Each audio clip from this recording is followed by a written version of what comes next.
All right. Let's see. My nose is running. Hold on.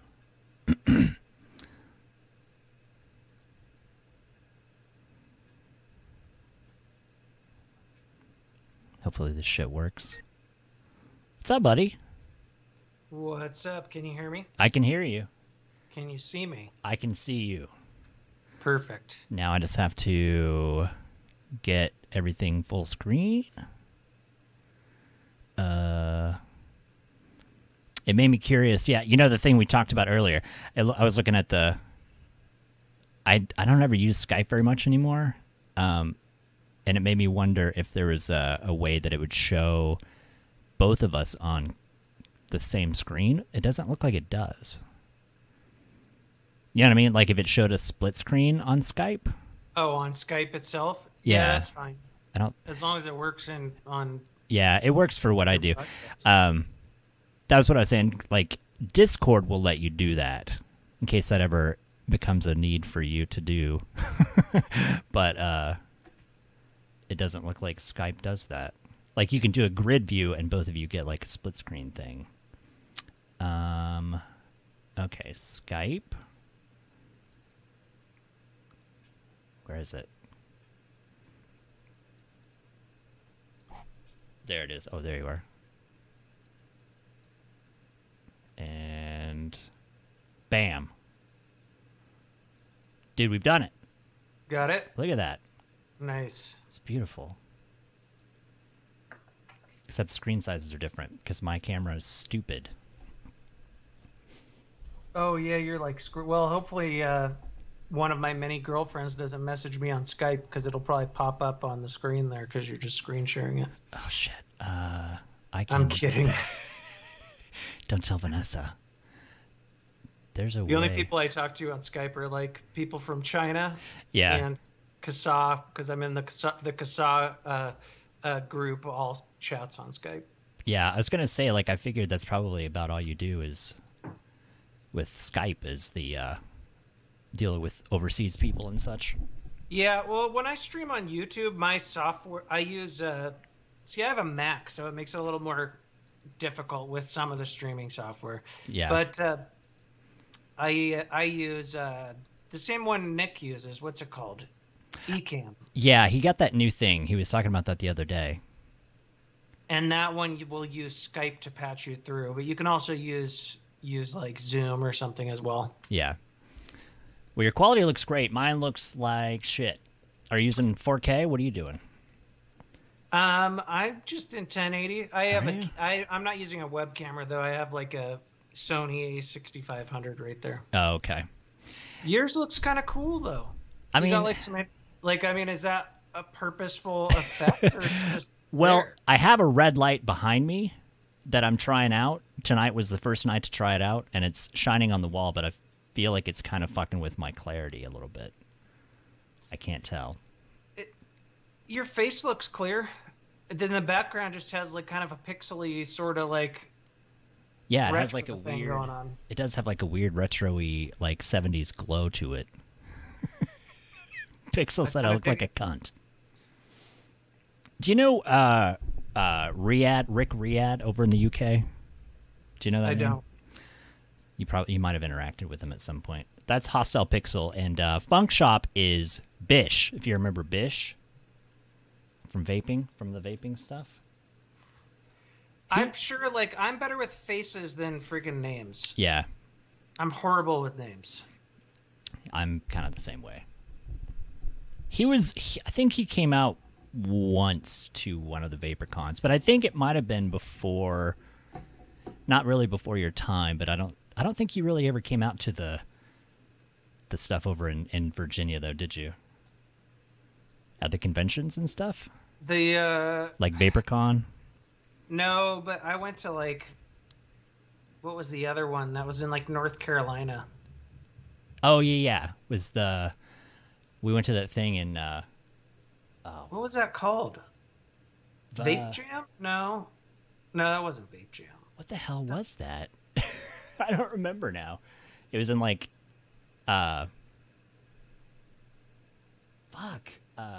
Winston-Salem.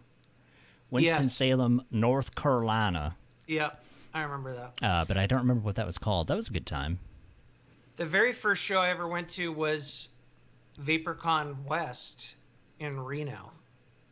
That's right. Oh, yeah, yeah, that's right. That's where we met, Yep. in the old And Reno. and that was 2014, I believe. Can you believe it's been that long? It's wild. Jesus.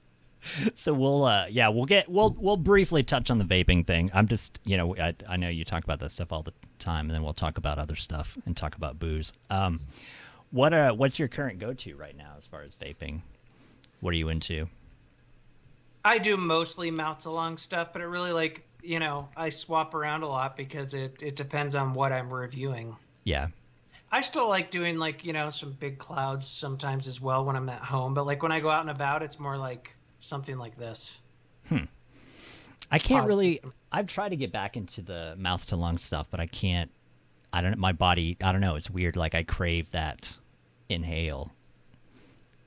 Yeah, I still do too, but like where you just want like a lung full of vapor, but Yeah. like you get so used to bringing something tiny with you out and about, or like you're in bed or something, and it's so convenient. Right.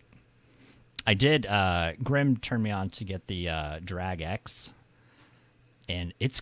I like the pod, the little Vupu PNP pods, little magnetic deal. Yeah, those are pretty good.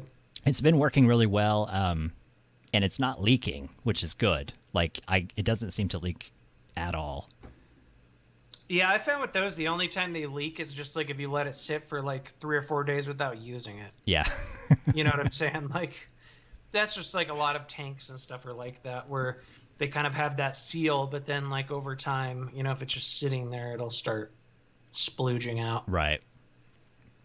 So, and I forget my manners. How have you been? Like, I feel like I haven't talked to you in a while. How is everything? Pretty decent, man. You surviving the chaos, the world? Yeah, I suppose. As good as anybody else. How Yeah. about you? So far, so good. It feels like everything has been one really long day ever since March. I know, and it's just like things just keep getting weirder and weirder. Yeah. And it's like, I don't know if you saw, but there was that tweet, and I posted it on Facebook, and the dude was like, Pandemic Day 25, I made some bread. Pandemic Day 95, I miss my friends. Pandemic Day 320, it looks like a shirtless guy with a Viking helmet just took over the Capitol. Pandemic 340, what was it? The Reddit plan to kill Wall Street is going as planned or something. It was just fucking hilarious the way the guy worded it. I butchered it. I think I missed that. That is It's pretty like, funny, yeah, though. it's like you just kind of slowly chaos and weird shit doesn't happen overnight. It's just like incremental. Yeah. And then you're like, oh, okay, it looks like the news this week is Reddit's trying to kill the stock market. Which is weird. I like it. I'm not smart enough about that stuff. And if you are, maybe we can talk about that because I keep seeing that, but I don't know enough. I don't understand anything about Well, that. they're not trying to kill the stock market. Basically, they're going after hedge funds, which is totally fair, and I'm on their side. Like these hedge funds, like they manipulate the markets constantly. They short stocks. They use different loopholes so they can short even more than the actual amount of shares that exist for the stock. Yeah. And so they're just basically like one day we're like, let's, GameStop's heavily shorted and they're basically trying to kill this stock. So let's all buy it and just completely fuck them. And and so when they bought it, it hurts the shorts because shorts are basically forced to buy. They're supposed to they have to cover their short basically they have to buy it at a higher price if it goes up. So I mean, like some of these, I think like a total of like $30 billion has been lost so far just on GameStop. That's what I saw something. It was like it made like $24 billion or something over like a course of a day or two or whatever it was. And I was trying to understand some of it. It seemed like, I guess they're like, cause the short stock thing.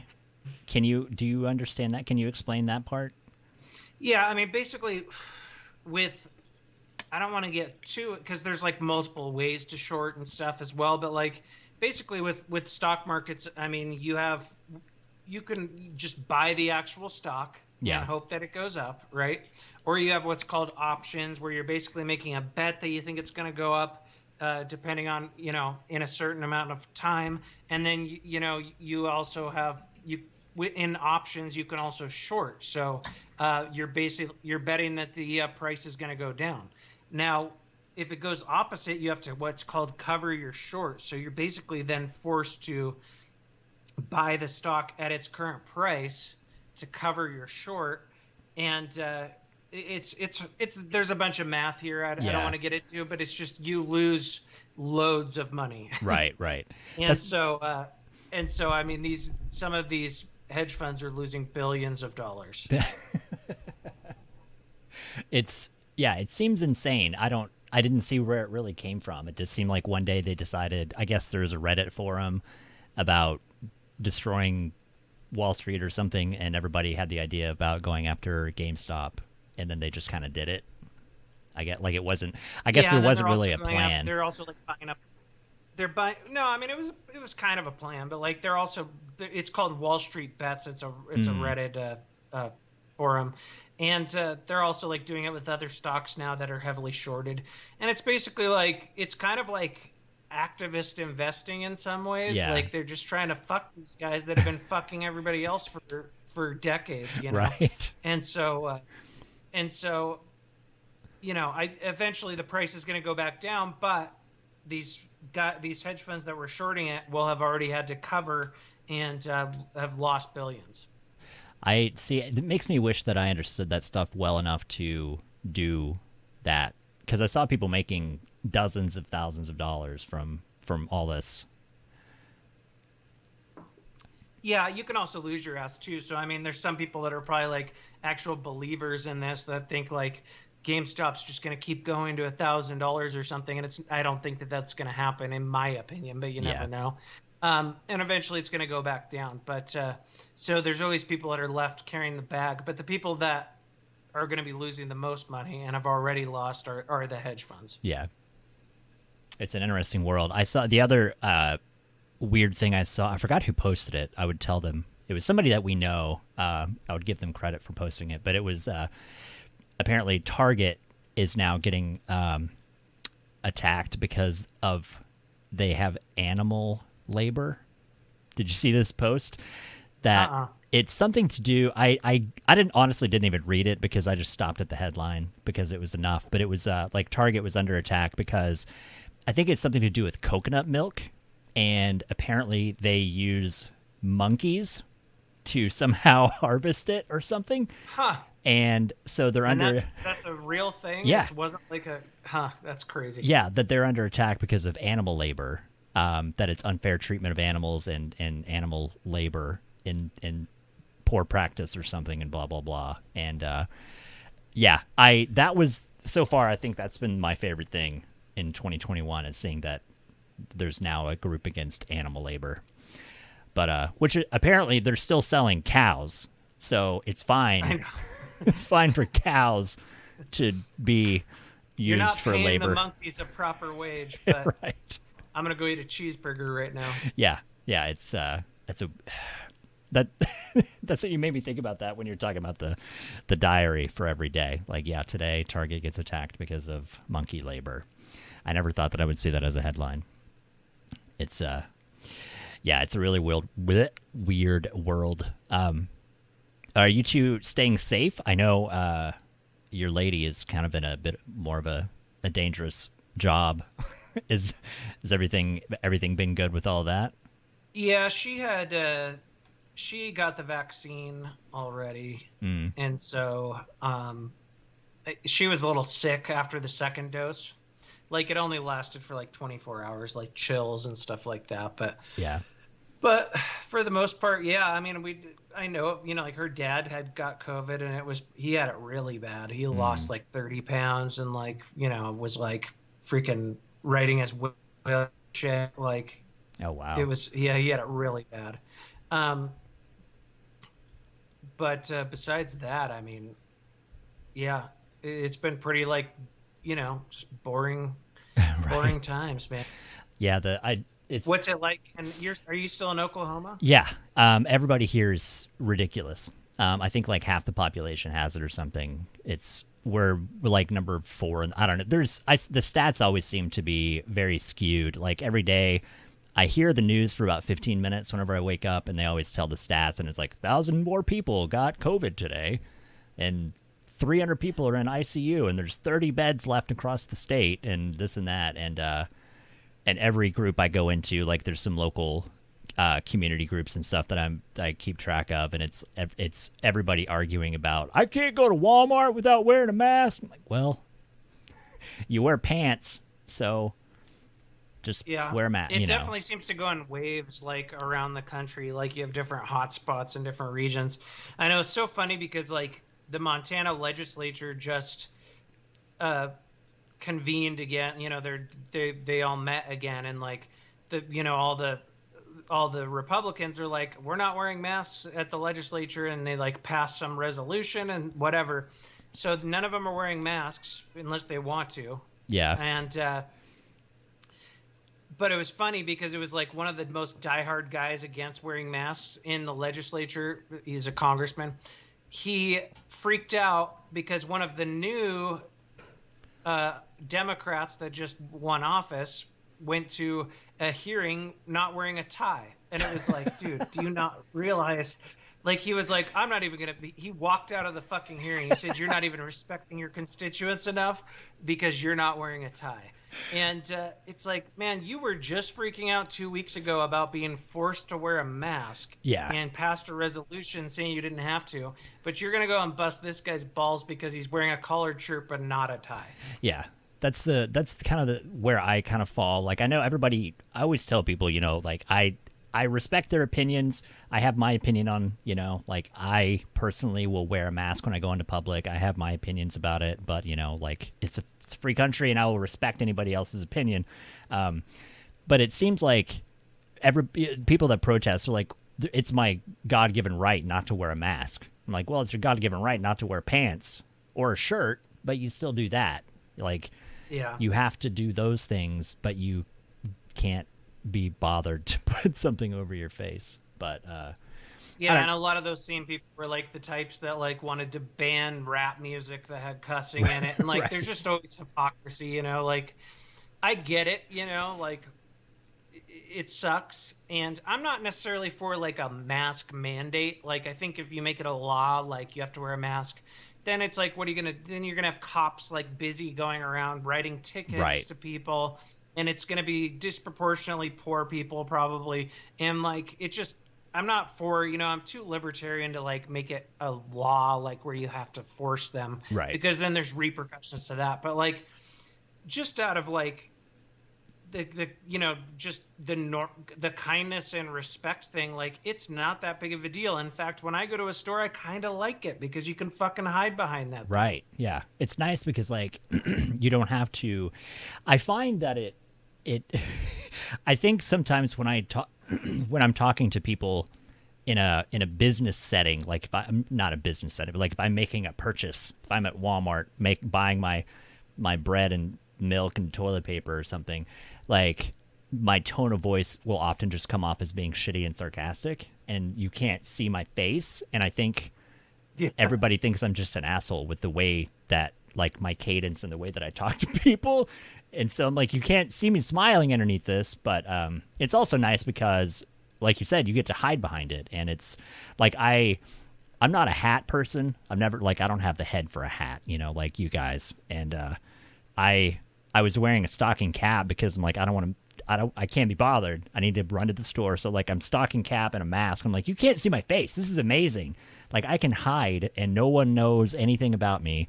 Had to go to like Lowe's or something, and I wasn't in the mood to deal with going to Lowe's with pink hair because there's a lot of manly men in Lowe's and like Home Depot and stuff, you know. And so it's always a chore going in, especially in Oklahoma.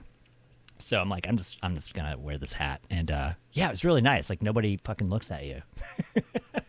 But it is kind of nice, like when you're feeling antisocial anyway, like, and you know, like you know, there's those times where you get at least hear like it's not like it happens all the time, but like sometimes you bump into somebody you know at the grocery store. Like that doesn't happen when everybody's Yeah. masked up. Like Yeah. Yeah. you You don't don't, have to have that awkward conversation. right. Or if you do, you're like, and they're like, what? And you're like, I, you're like, you can't hear me anyway. You're like, I'll stay over there. Yeah, you don't really have to have chit chat because nobody can hear you talking, and it is kind of nice. But yeah, Yeah, it's definitely a little harder. Like if you're like joking with somebody, like or like there's some sarcasm. I have a pretty dry sense of humor, right, so like, if you can't see my face and I just make a joke in like a certain tone, they don't know that I'm not being a dick. right. Yeah, so you understand, you get the same thing. Yeah, because it's like, but then it's also kind of hard to, if you want to be a dick, then you can't really show that dick face. Like you can't smirk at them or something. Like I had to tell a lady in Lowe's actually, because I was trying to find a price on something. It had a sticker, but I'm like, can you tell me, is this the right price? Is this right? And just like, well, the sticker's on there. And I was like, cool. I guess I could answer that myself. but then I'm like, you can't see my face. And like normally she would have seen your face and like, right.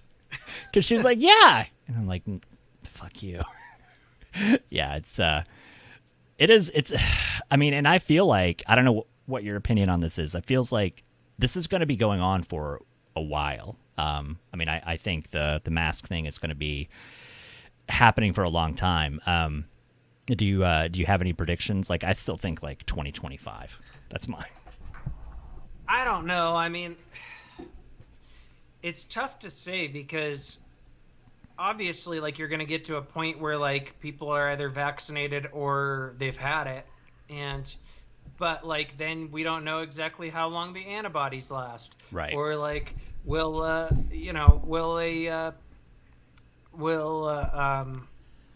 it change enough to where the vaccines aren't effective?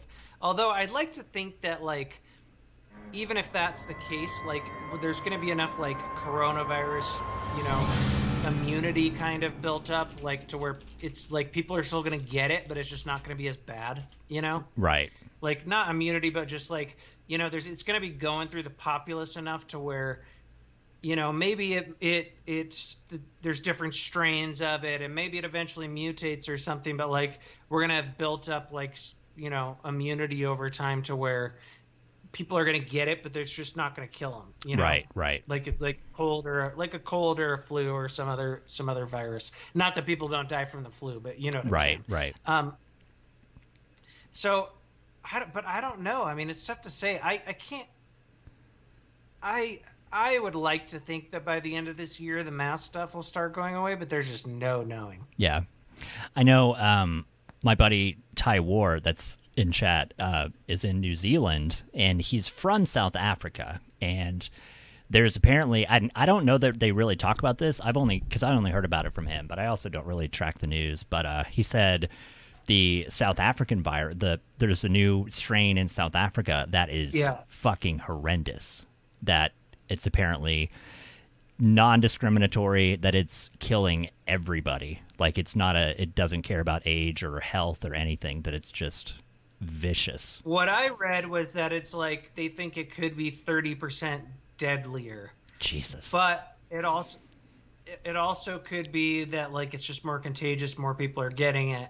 So I don't like, they haven't come out. I've read a few different things about it, but who knows? Yeah. I'm like there's no knowing. I mean, if you read about viruses, generally they tend to, this is like not a rule, but right. like the goal of that virus is to like is to spread, right? Right. So right. like if you kill your host too easily, then you're not going to spread to as many people. Right. And so over time, they tend to usually like the strains of it that are like more contagious will go through, but they're usually not as deadly. Right. It's not like the other way around where like it's bad, but then all of a sudden it turns into like the plague where it's killing 50% of the people. This is most of the time. So like it doesn't mean that couldn't be, but usually like the strains that are the weaker, I mean, they're more contagious but less deadly are the ones that tend to thrive and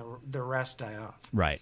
Which makes sense because that's I know we're kind of talking about viruses stuff now, but yeah, like the because the virus, like you said, that their life, their motivation, their reason for being is to propagate and exist, and by doing that, like they have to adapt and find and continuously find hosts to survive in. But it makes sense that if they kill all of them, then they have no hosts. So, and that's that was kind of the worry. I was talking to a friend of mine that's in medical school, and I was talking to her about it. That my concern was like if we, which she told me not that this was doesn't make sense, thankfully. But I was like, if we vaccinate everybody and give everybody the virus, then doesn't that mean it could force it to change quicker? But she said, no, that's not the way. I guess it used to be that we would give people live viruses for you're stuff. not giving them live virus anymore. You're like with the vaccinations now, they're actually like what's called an RNA virus. So like or not RNA virus, an RNA vaccine. So what it does is it doesn't give you any virus at all, but it basically triggers the spike protein that creates that immunity. So it's interesting. Funny story about New Zealand, since you were talking about New Zealand. Now I know there's so many people where you hear them and they're like, I think I had COVID. I think I had COVID. Right. Blah, blah, blah. I would like to get an antibody test because in December, I went last December, not the December we just had, a year from so December 2019. Yeah. I went to a vape expo in New Zealand. Right. And Nick was there, Bogan was there, Vanessa came, and there was like a bunch of Chinese vendors there, and I hugged a few of them, and I remember specifically one of them was sick. Right. And I then got sick, Bogan got sick, and Grimm got sick. And I was pretty fucking sick for 2 weeks. Like I got home and I was still sick in bed for a while. And this was in December. And now they're finding out that they think the virus was in the US earlier and earlier, possibly November or December. Right. So like I don't know if I had it or not, but I would like to get a antibody test. And there's a chance even if I had it, the antibodies wouldn't be there anymore anyway. Yeah. But I don't get sick very often, and I remember thinking like, this is a different kind of sick. Like I'm not usually sick like this, and it feels a little different. And so and I've talked to Nick about that, and he was also like, yeah, like I don't know, like who knows? Right. I might have had it, I might not have. There's just no knowing. I've got a friend that said kind of the same thing. Not about the different country though. That he just he got sick in like October-ish or something of 2019 and was just really sick for like 2 weeks and nobody knew what it was, and then it kind of went away, and he was kind of saying the same thing, and like I mean, because it's I guess they were talking about, like you were saying, they think it came around about the end of the year, but who knows how, like, because like maybe people that had it were isolated and it wasn't getting spread around, and then finally that one person got it. Or maybe they were vectors. Maybe they picked it up and they weren't, or asymptomatic, and then suddenly it started showing up. But yeah, it does make me wonder how long that's been around. Like, did it just happen, or is it something that was around for months before it really started showing up? Yeah, it's tough to say. And Hostile Pixel said, so basically Matt passed it to the rest of the world. Yeah. So, funny story. They did say that they think it was first in San Francisco. That's where they figured out that it was there from the beginning of December. I flew home into San Francisco in the beginning of December. So, I mean, I don't think so, but there's a chance I could have been patient zero that brought it into the U.S. And if that's the case, I'm very fucking sorry. I don't want to say that I'm a hero, but maybe it was me. Yeah. If they found out, well, we traced it back to a guy named Matt Cully who got it at a vape expo in New Zealand in December. I think I would probably have to move out of the country. I'd have death threats and shit.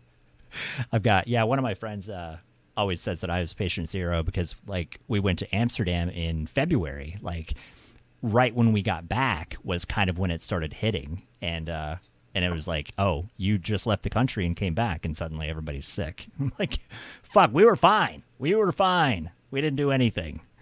But yeah, it's and interestingly enough about New Zealand, like our Thai war that's in New Zealand, like they have it wiped out. Like we were talking the other or back on. Yeah, they've been really good with it there. Yeah, like back on New Year's, he was talking about going out for New Year's Eve, and I'm like, "What do you mean?" He's like, "Yeah, we got rid of COVID. Like, we don't have it anymore because we took care of it and we did what we were supposed to do, and now the country doesn't have it." And yeah, they did it well. Also, I think it's helpful that they're an island, but right, like they definitely like kind of like acted quickly like before it could have yeah, a lot of countries were like more reactive, like we're like, okay, we're gonna wait, okay, now it's really bad, we better do something. yeah, But New Zealand definitely was like way more proactive, and they had a few cases and like fucking, and that's really kind of the way that like now that it's everywhere, it's like, do lockdowns necessarily make sense? I don't know, but like, if you were really going to try to nip it in the bud, you had to just like lock down for like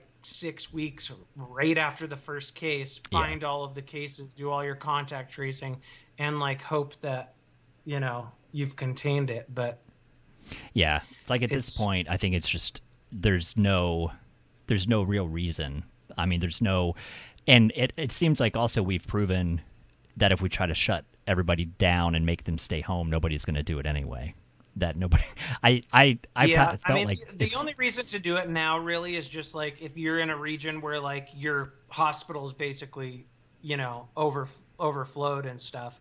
But I mean, obviously, like I think it makes a lot of sense to still have certain measures in place, like with, like old folks' homes and stuff like that. Like, we had 15 people in one home here die. Oh shit. And it's like obviously somebody that works there like brought it in and just took like 1/4 of the home's population out. Yeah, shit like that sucks. Like that's hard to hear because it's like it blows my mind. I don't that people would do that. That that's because that's really more my concern is like I don't want to get it. I don't think anybody really wants to get it, but I think I would honestly feel worse about getting it and not knowing and giving it to somebody else that's more at risk, somebody that's older or something. Yeah, for sure. Like that's really the part that it's kind of scary that, cause so many people can be asymptomatic about it. But yeah, I mean, I'm not necessarily scared for myself either. It's just like, who are you going to give it to? Although, I mean, I know somebody that was in the vape industry that was, I think he was in his 40s and he died a couple weeks ago from it. Yeah. Shit. I mean, it's very rare, very rare, but it still can happen. Yeah. And then like my 90-year-old grandmother had it and is fine. Like she was in the hospital for like 2 days and stubborn as hell, but she's a tough country lady. So she just came out fine, which was that was kind of scary. I mean, it was, especially for like a 90-year-old. I'm like, that's bad. That's not good at all. But yeah, it's definitely scary. That's awesome that she kicked it, though. Yeah. And like Vanessa, just from her experience at the hospital, like pretty much all the patients have been like, 60s or over. Yeah. The ones that needed to be hospitalized. Right. Yeah, it's a crazy time, man. It's I miss I think we've said this for years now already that with all the regulations and everything happening, like it's really kind of ruined our social time. Like we don't get to hang out, we don't get to go to conventions.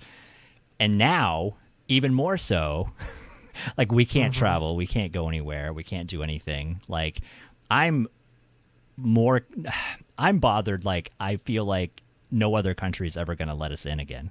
Like I'm never going to get to go to Europe again because they think we're terrible. I mean, now like we're not letting people in this country. It's like, but I think that it's gonna get better. It's just like taking really freaking long. But like the 1918 pandemic that went on for a couple of years. There was like 3 different waves, and the last wave was like in 2020. Yeah.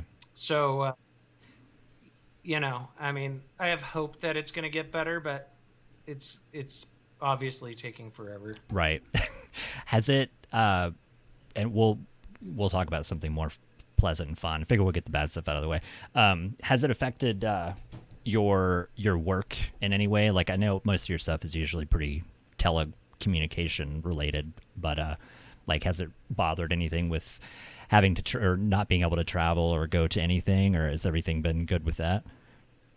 Yeah, I mean, it was like the beginning of 2020. It was really slow for like the first 5 months, I would say, because like the whole supply chain was basically broken because China Right. was shut down and they were behind, and so there was very few products coming out at the time. Yeah, I mean, since then it's been crazy, crazy busy.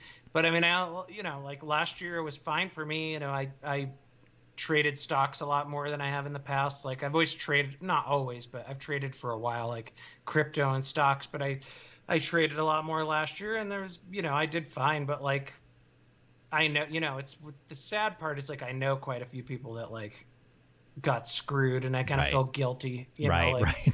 where I've done okay, but I know these other, this person's freaking, Yeah. hurting so bad. I've tried to help as much as I can, but like if you drive by like our local food bank, I mean the lines are like way longer than they usually are. It's yeah. I mean, because I always, we've kind of talked about that too, because both of us are kind of in a rednecky state, because you're in Montana and I'm in Oklahoma, and is it are you in? I mean, is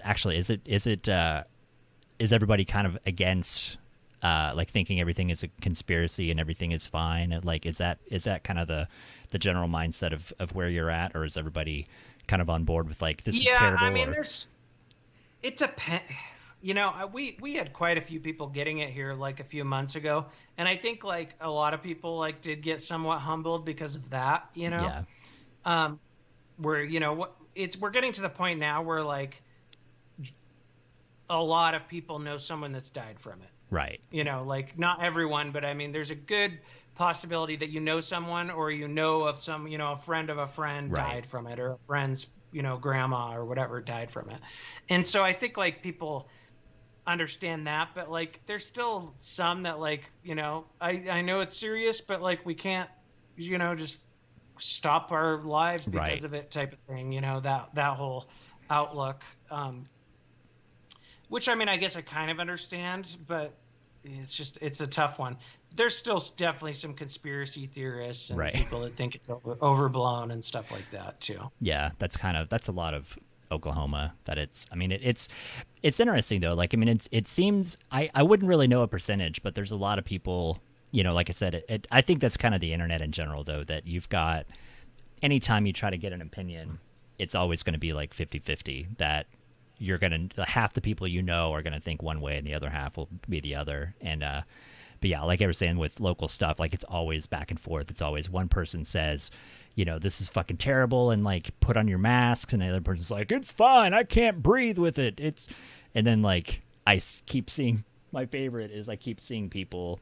I saw this the other day. Somebody posted about Walmart, and they're like, Walmart can't force you to wear a mask because of HIPAA.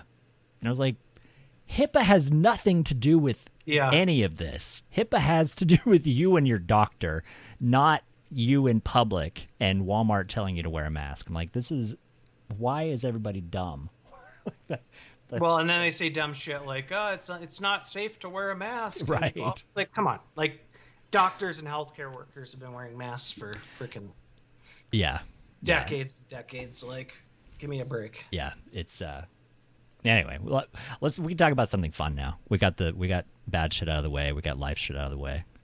What so as far as gaming, we'll talk some games, and then we'll talk booze. My cats are hissing at each other. So you play a lot of console stuff, right? You don't really play PC stuff. You play more console games, right? Yeah, I'm a lazy gamer, not a diehard. Um, like I'm the type that just sits on like I'm pretty boring. Right. I play like Call of Duty and Madden, and like sometimes I'll play like the new what's the baseball game called that comes out once a year?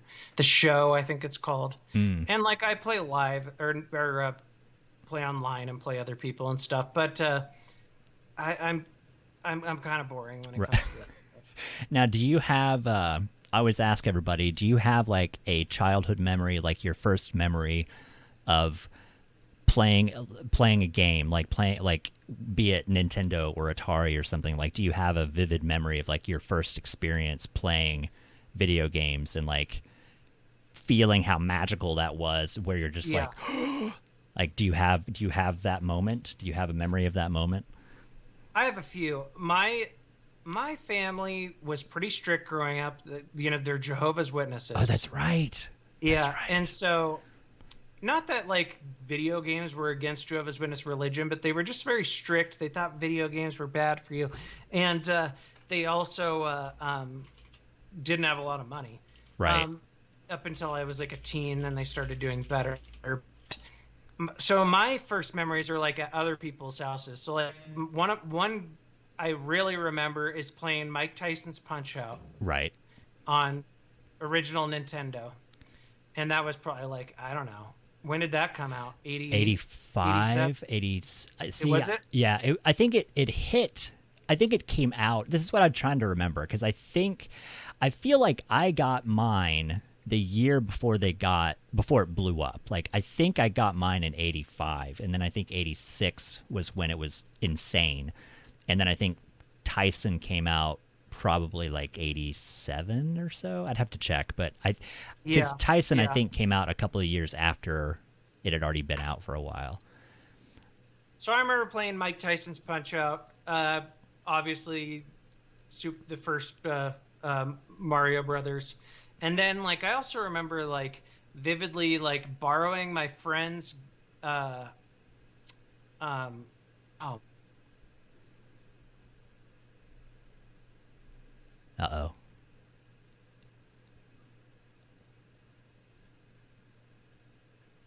You froze. We'll see if you come back. Wish you weren't so fucking awkward, bud.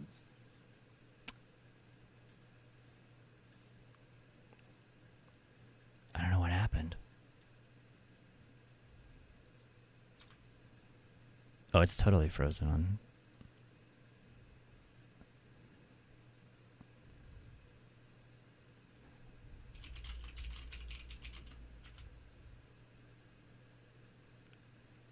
I didn't do it. I wonder if his internet dropped out. My internet's still working, but he's like, oh, you can't see that. Oh, it dropped. What happened? Maybe his internet died. Maybe it...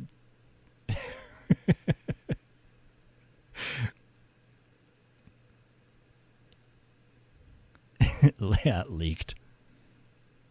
Nobody pay attention to that.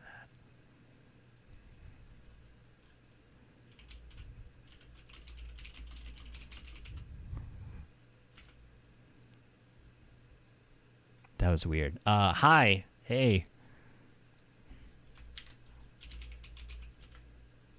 You monster.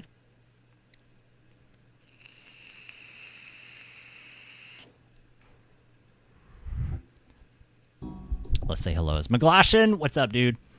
Arc Lovin' Mama. Pixel. I think I said hi to you, didn't I, Pixel? HIPAA. McGlashan, you have to look it up to see what it stands for. It's HIPAA is kind of like the, I don't know what the acronym is for, but it's like the confidentiality agreement between you and a doctor, that your information is private between you and your doctor.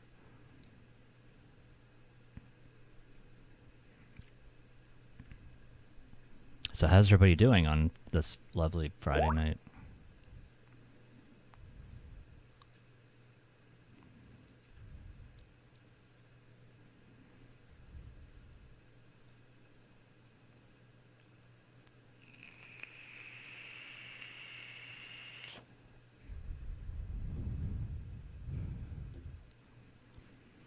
That affects mask wearing mandates. Right. You had 4 inches of rain all day. Oh, that sucks. Yeah, that's the thing, McLaughlin, is like people claim, they try to claim health reasons or whatever for not wearing them or not following mandates, and they're like this, whatever, and they try to say that, and it's like that's nothing to do with any of it. That's nothing to do with you and the public. You as a person can tell people whatever you want about your medical issues. Like the HIPAA agreement is between you and that means your doctor can't tell anybody about you. Like that doesn't mean that you're restricted or you're allowed to do whatever you want because you can claim that you have some medical problem. Caught AIDS, cured it, wrote the formula down, and chucked it in the bin. Damn it, Pixel! You know how many people you could have saved?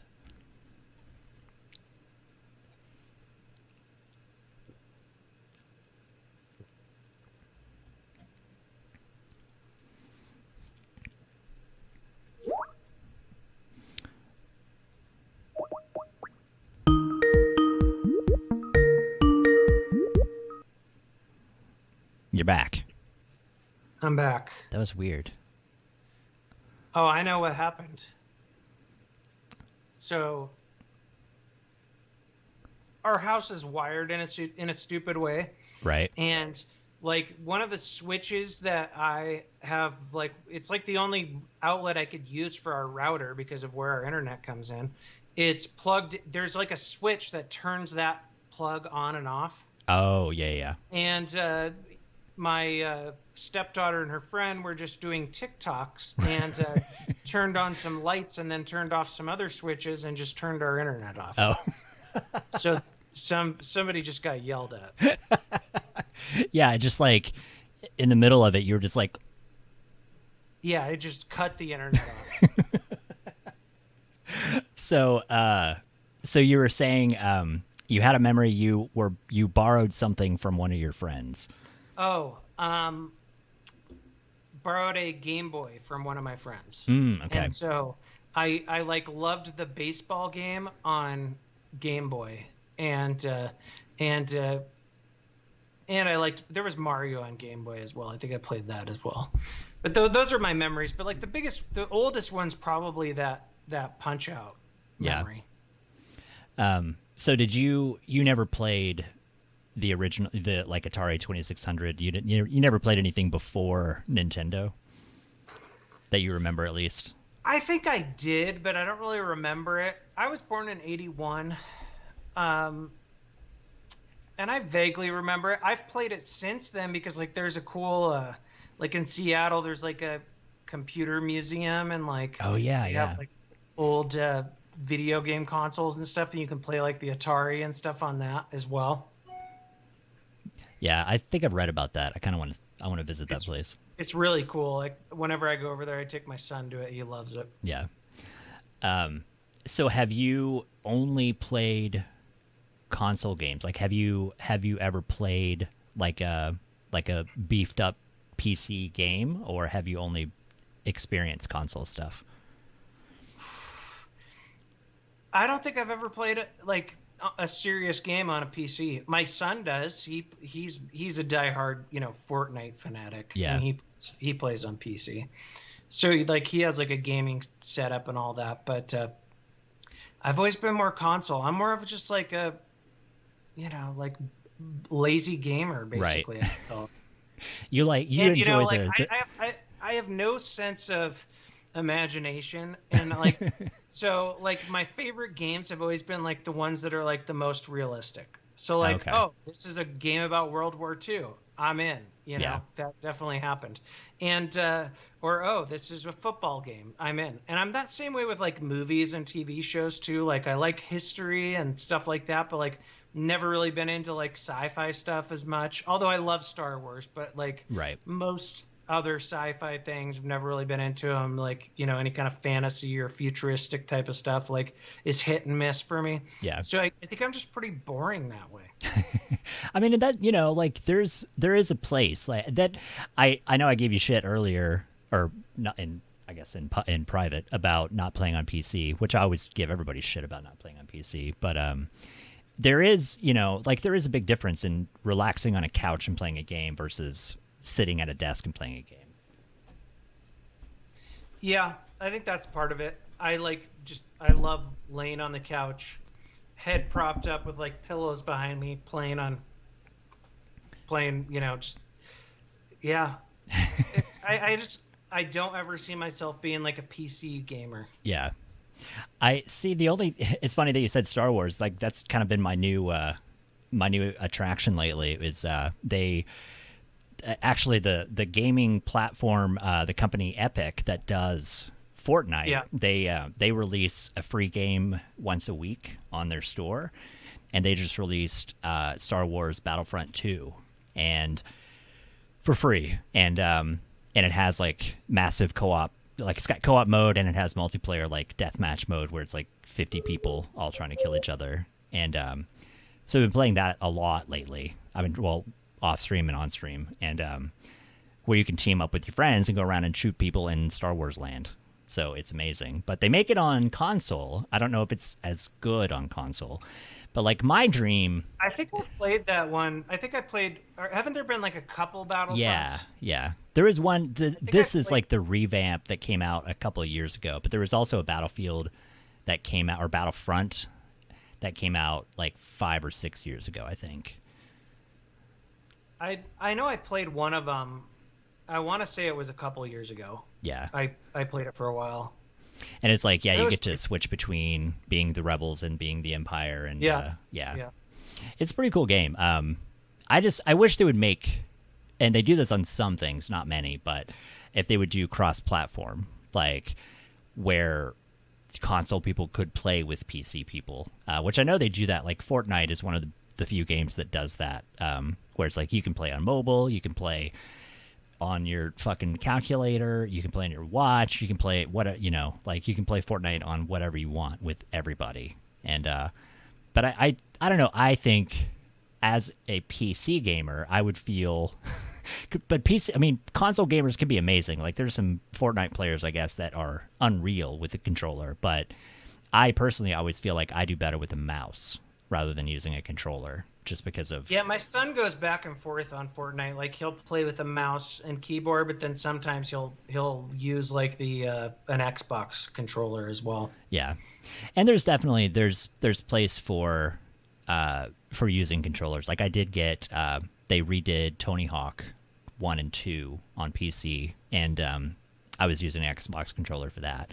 Because, like, there are certain games, I think, that are better with a controller, for sure. And speaking of, did you ever get a PS5? Or are you still looking? No, I've had a couple chances of getting one, but like it's always like these bundles, with like Spider-Man and shit like that. But I really just want like the digital version. I don't really want the disc version. Yeah. Are you becoming a bit of a minimalist? Are you getting rid of are you a believer in digital content rather than physical content? Well, I mean, with video games, it's like even with the disc, it downloads to the hard drive anyway. Right. So it's like, do they really make much sense? And no offense to GameStop, right? But I mean, like, because it's fun going into a GameStop, but like, I do see the GameStop type of model being like, kind of like a Blockbuster sort of thing. Like, it seems like it's on its last leg, unfortunately. Yeah. I mean, and it's funny because like I'm very much like I like to collect media. Like I like to collect physical media. I still buy DVDs and Blu-rays and books. And I still buy music CDs, but as far as games, like they really don't, I mean, like you were saying with GameStop, like they don't really make a lot of stuff on media anymore. Like I don't remember the last time I bought a PC game in a store or on disc, because most of it you get on Epic. You go on Epic and you buy the game and then you just download it. Like you don't ever actually get a disc. Yeah. No, I mean, I think there's something to be said for like still like being a collector. Like obviously like record collecting's really cool, and like like there's a nostalgia thing there. Yeah. But I just don't think like the market's going to be big enough for a brick and mortar video game store to exist 10 years from now. Right. Like I definitely miss it. Like I miss going into fucking like Tower Records and shit or bookstores and stuff. And Right. I like to buy like paper books still. Like I enjoy reading those more than like on a tablet or something. Right. But it's just, you can't stop progress or whatever you'd like to call it. Yeah. Have you gotten like, I know a lot of our circle of friends have kind of gone that minimalist route and gotten rid of their DVDs. Like they have everything on like iTunes or whatever. Like do you still have DVDs, or have you kind of gotten rid of your music collection and made it all digital? Have you gotten rid of all your movies, or do you still have things? I think I still have some stuff in boxes. Vanessa still has some stuff as well, but like it's not like, on shelves or anything. Right. It's not being used. Do you still have a DVD player hooked up, I should say? No. Have you gotten rid of cable? Do you still have cable TV? Nope. That's I it. finally, I hung on I hung on to DirecTV for quite a while because I'm a football fan, and that's the only way to get the NFL package. Yeah. But it just like became pointless, and like I was never using it except for during football season, and it was just such a waste of money that finally cut the cord probably like a year ago. So Yeah. like for, like we have YouTube TV for like regular TV channels, so I can watch football games on that, but not all of them. Right. And, we have HBO Max and Netflix and all that shit. Yeah. It's definitely like the thing for me, like I will still go buy a DVD, like, but I buy less movies now since everything is digital. It takes, if it's like a Star Wars or if it's Avengers or like if it's a big budget movie, I have to get it on DVD. Like my biggest complaint with digital media, or as far as streaming services, not so much digital media, but like with streaming services, is the audio quality. That I have a mediocre audio setup for watching TV and watching movies, and streaming content does not give you, like for a Blu-ray, it doesn't give you Blu-ray quality audio. Like that's the part for me that I can't get behind until they start streaming like full bitrate audio quality. Because it's like, why do I have a stereo? Why do I have a surround sound system if you can't give me that sound? Because it is getting better and better, but you're right, it's not like Blu-ray quality yet. Yeah. Have you? By the way, somebody was asking. This isn't alcoholic. This is just a LaCroix, but I am drinking whiskey in this glass. Yeah, I was gonna say we'll get to the booze part, because I also see you have a shelf behind you. I know you've kind of become a connoisseur with all that too. This is just backflow, man, because I didn't have enough room in the bar out there. Have you looked into virtual reality stuff? Have you done anything like any VR stuff for games? I've done, like we had like the PlayStation VR, which was just okay, and like there's a place in one of the malls here, I forget what it's called, but they have like these really, it's like you pay like by the hour to go in, mm-hmm. and like do like virtual reality or whatever, and that's pretty cool. I forget what system it is they're using because it's been a while since I've done it. So I've done it. I like it. It's VR is not like relaxing. Right. VR gaming, it's right. like very immersive. Obviously, it's not like a relaxing kickback, zone out experience by any means. But it's definitely very fucking cool. Yeah, I've been I picked up a Oculus Quest 2 that came out like in October-ish, I think. Yeah, how do you like it? It's really cool. It's funny though, because like I bought it and I love it, but I don't use it very often because I'm like I have to redo my room. Like I want to get my room set up to where I can actually do VR streams.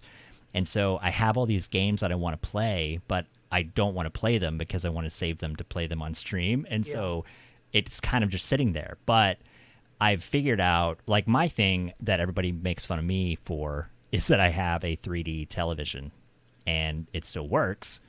And I have a lot of Yeah, I 3D remember Blu-rays. those were like kind of a thing for a while, but then it didn't really pan out. Huh? Yeah, it didn't take off, and so I have, I don't know. I mean, I have at least probably 50 3D movies, and but I found a way. Like, I got to looking into the VR thing, and people, you can rip the Blu-ray, and you can watch it in 3D on a VR headset, and yeah. So, and you can also watch, like, they have a Netflix app, they have Amazon Prime app, and you can do like a browser, like a screen share or like a screencast. So you can open a browser and like go to HBO Max, or you could go to YouTube, and they have a YouTube app as well. So they have all these content apps in the headset, so you can watch content in the headset, and they and I mean, like, the 3D stuff looks amazing. Like, my 3D TV looks okay, but it's not theater quality. But the headset is very much like theater quality 3D. So it's really cool. Like, my biggest thing I've been working on is getting a way to watch the movie, or, well, finding a way to play the movie on my television and watch it in the headset. Like, I've got to get them synced up, and so they have because they have some apps. Like, that was one thing that's cool too, is like, because I think Netflix has, especially with pandemic stuff, like, Netflix has where you can, like, share, you can have a movie party or a watch party, and you and your friends can watch the same movie at the same time and have like a chat screen or whatever. But VR, you get to do that, but you have, like, you're in there, like, you've got your little VR avatar, like, you're sitting in a theater watching a screen. And, like, that was a cool thing with the VR movie stuff, is that you're getting a virtual movie screen, because, it's an inch from your eyeballs, and so you're seeing it as this giant, fucking 30-foot screen, like in a movie theater. And same thing with, like, Netflix and Amazon. Like, it gives you the sensation of you're watching a giant screen, and so it definitely feels like a movie experience. And you can have little watch parties with your friends, and you can all be, like, sitting in there, and, like, you can chat with each other and stuff. So it's kind of a cool thing. I mean, as far as it is cool. For $300, like, that's the thing too, is like that Quest headset was $300, and which is money, but it's compared to $1,000 headset. Like, a lot of the PC gaming ones are closer to $1,000 to buy, and so for them to get that down to $300, and it's wireless, so it's all self-contained, that it just it runs on a battery, but it's really cool. Like, as far as the $300 purchase, it's definitely it was a good $300 purchase. So I would definitely recommend getting one. And I'm trying to convince some of our pals that we need to have a movie night. They all need to get headsets. We can have a movie night because I have 3D movies, and basically I set it up to where we could all watch 3D movies together. That's cool. Yeah, so it's... Yeah, maybe I will get one. It's just, like, I've always felt like things like VR and 3D are, like, you got to be in the mood for it. Right. But, like, like, I'll go to a 3D movie if it's, like, a new Disney movie or something like that. But if it's another movie, like, I'm not going to choose a 3D option unless I feel like I really want to, be immersed. Right. It's funny though, like, eventually it's like people will probably only be using VR headsets, and, like, if they just want 2D, it'll just be like a 2D screen in your right. VR headset. Yeah, I mean, because it's tough for me, because, like, I've converted a couple of movies. Like, I converted Prometheus, which I love. People hated Prometheus, sci-fi movie, which I'm sure you probably didn't like, but I love Prometheus. And Mad Max Fury Road. Did you ever watch Fury Road? The newest. The movie is so good. I like that movie, and it's really good in 3D.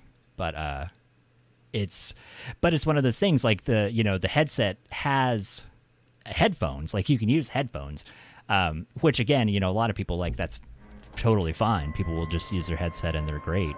But I like loud fucking theater music, so that's why I had to find a way to get it to like dual cast. So like this is nerdy stuff that doesn't matter, but like I basically set up a host from my PC that plays the movie, and it plays the audio through my stereo, and then I also am playing it like. Or you're familiar with like Plex, like DLNA servers like and stuff, the server, right? Yeah. So it's kind of doing that. Like it's kind of playing in two places. It's streaming on my TV and streaming in the headset. But the only problem that I got to work on like this weekend is that the audio is a millisecond off. That the audio I hear from the stereo and what I see, like it's just off enough to where it's annoying. Like it's not terrible, but it's just barely. So I've got to figure out if I can find a way to delay it. But yeah, it's. And I was reading some stuff that a lot of people don't want to buy TVs now. Like I'm kind of in this position too, because I know we were talking about it the other day about 4K. Like I haven't jumped to 4K yet, and I'm really hesitant because I'm like I can watch, you know, like I said, like a 30-foot screen in my headset instead of like a 60-inch TV, and so. And you're like all alone, you know, it's like you're total. It's one of those things, like it's very relaxing and it's also very disorienting because you're. See, that's what like gets to me. Like I'm kind of a high anxiety person, right? And a little neurotic, and like sometimes like I feel claustrophobic with that. Even headphones sometimes do it to me. Right. Like I feel like I don't when I don't know what's going on in the outside world. Like what if somebody's knocking at my door? What if somebody's breaking in? What if the end of the world's happening and I have headphones in? Right. Like I'm that neurotic with like, you know, shit like that, masks and or not masks, but like you know, VR and stuff. Yeah, that's kind of how I get, like, because I try to watch stuff at night and yeah, like you're totally shut off. Like you can't see anything. Like I don't know what's going on. Like even right here sitting at my computer, because I'm kind of that way too. It's like I've got cameras so I can see outside. Otherwise, having headphones on and sitting like my back is to the door, I can't see anything. So I'm kind of that same way where it feels very weird to just be so shut off. But it's almost like a vulnerable feeling. That I think that's part of why like I was never like super into like mushrooms and psychedelics too. Right. Because although like I appreciate them and like I'm not saying I never enjoyed it, but like the vulnerability part of drugs like that always kind of like messed with me, like losing control type of things. Definitely a mental, you know, psychology thing that we could probably dive into there. Right. But anyway, not to go too far off topic. Yeah. No, I I had one of those moments. I'll have to tell you about it in Amsterdam, and it hit me, and I was like, this is not good. Like, because I don't. You know, a lot of marijuana is not really legal, but legal, and it's just one of those things like I don't do, and so in this instance, let's say maybe I did, and then it was bad. Like I was walking, and then suddenly I'm like, I can't feel my legs. Like I can't think straight. I can't, like, this is bad. And like I'm sitting on the sidewalk and just feel awful. And Grim is standing there over me like a father, like, it's all in your head. It's your brain is in control of your body. You just need to tell your body what to do. And I'm like, I understand what you're saying, but it doesn't matter. Well, and the funny thing is like, it's not like you're really in control when you're drinking or like doing other, you know, substances also, but like you just have more of a vulnerable feeling with some, you know, whether pot doesn't really do that to me too much. And, you know, once in a blue moon, an edible will, but like, you know, when you have that kind of just like that usually like psychedelics, especially, like it's just too much. And like, I could not protect myself right now if I was in a situation where I needed to. Yeah, because like the being drunk thing, like, even though, you know, it's like we've had many nights, I know, where we drink all night, and it's like I may not remember what I did, but I know at the time I was mostly in control. Like, you know, even though you wake up and you're like, I don't remember all of yesterday. What did I even do? and then like people tell you the shit that you were saying and shit that you did, and you're like, wow. But it was like at the time you still feel kind of in control of your body, like you're still kind of in control you of don't what have you're doing. that same kind of vulnerable feeling that you do like ecstasy. And keep in mind, like I've not done a lot of these things for decades. I haven't done ecstasy since like 2001, but I remember that used to do it to me as well, where you just would feel too vulnerable sometimes. Are we supposed to be talking about drugs on Twitch? I don't even know what the rules I are. mean, I think we can. Nobody want no that I'm not big enough for anybody to notice. Nobody cares. To get flagged. Yeah, no one's monitoring my shit. No, But yeah, some I of think those it's drugs, fine. man, like you definitely like you lose that, you have that vulnerability feeling, and some people really like it because it kind of like is enlightening to them. And like, you know, even weed will do that sometimes, where you kind of get more introspective and you think about life and like whatever, and you feel vulnerable. But I don't always like that. Yeah, it's that's kind of why I've kind of strayed away from things like that. It's because like I'm with you. Like I don't like that feeling of not being in control of my body, and so it was weird, man. It was terrifying. And it didn't last that long, but it was that was the first time for me, and it hit really really weird. But Yeah. yeah, it was a good time though. I don't, have you been to Amsterdam? Yeah. I was gonna say Vanessa now it went, sucks. We went a couple years ago. What was it? We went to like a vape expo in the UK, and then we flew over to Amsterdam and spent like 3 or 4 days there. Oh, okay. Really, really cool. Like, really awesome museums there. And there's like, I'm a big Banksy fan, and like some of the different like, you know, graffiti artists and stuff like that. And there's one museum there called like, what is it called? Like Mogo or something.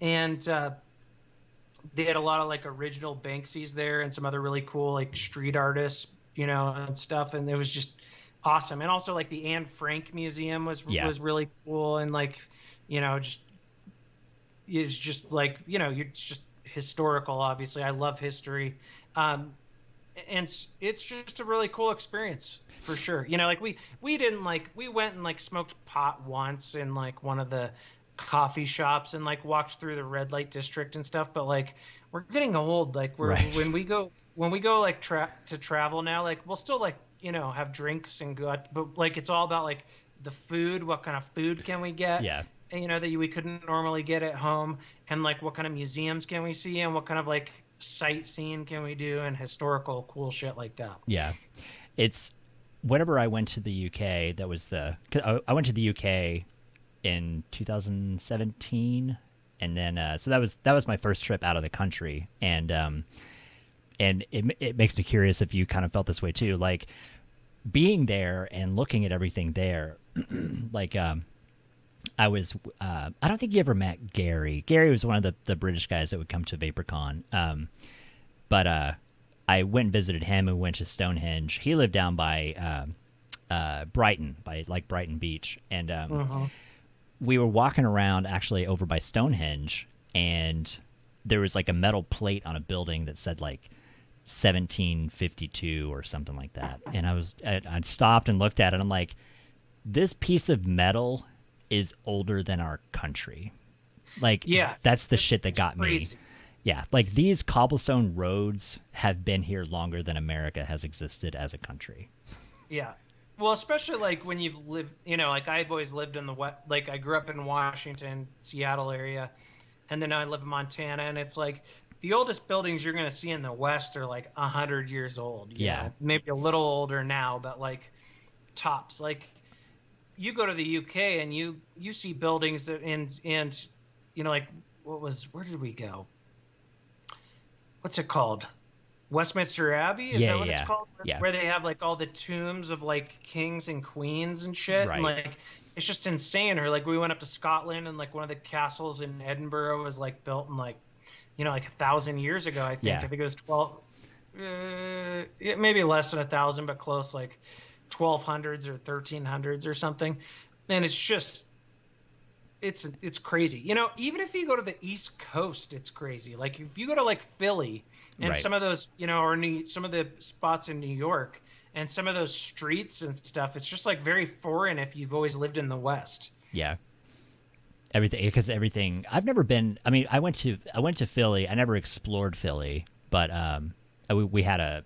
That was before you were on the scene, but we had the vape fest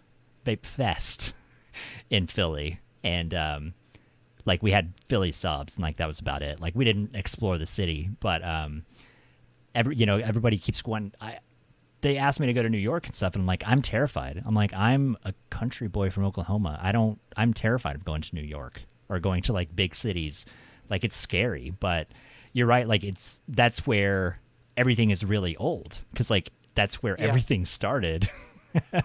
Or like I'd like to go to Boston. That's one city I've never been to, but like in like Philadelphia, like some of the streets, like in the old part of the city, like they almost have that same kind of London vibe, where they're a little more narrow, and there's still like some cobblestone type of roads, and like the buildings, it's not as old, but some of the buildings are pretty fucking old. Yeah. And it's just you don't grow up around that when you live in the West. Yeah. It's it's just it's a whole different world on the East Coast, and obviously in Europe and stuff. Yeah.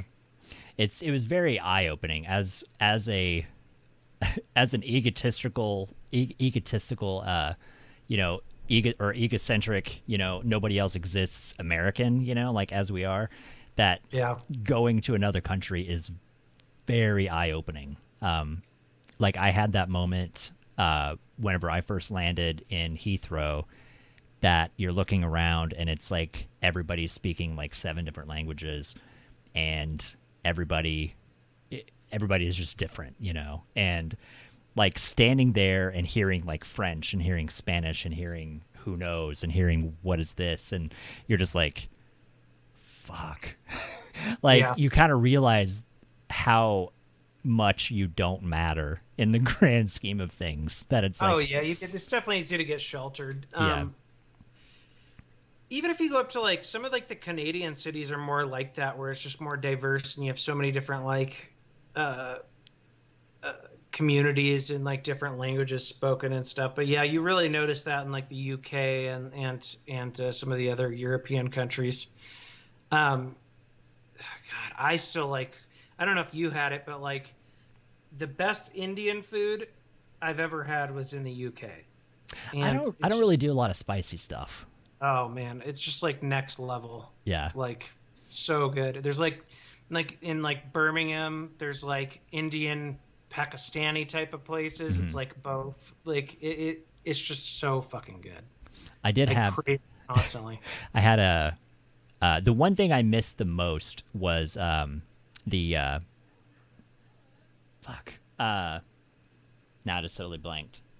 The little Yorkshire pudding. Yorkshire pudding. Did you have Yorkshire pudding? Oh. The little fucking crust or crispy things. Like the blood pudding, or was it? No, like it's so Yorkshire pudding is like is it right? Is that Yorkshire pudding? Let me double check my. I think that's what I'm thinking of. Yeah.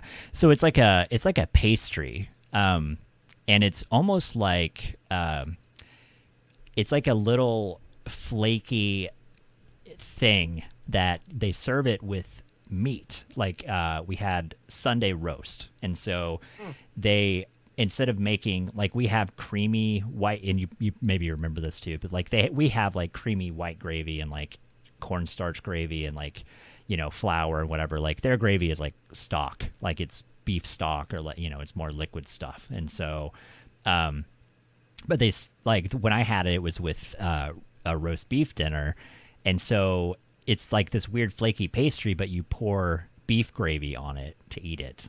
But it tastes. I don't think I've had that. Oh god, it was so good. It's like the best way I could describe it. It tastes like if a pancake and a funnel cake had a baby. Like it's kind of like that kind. Yeah, it's like it's almost the consistency of a funnel cake, but with kind of a battery flavor like a pancake, but also tastes like funnel cake.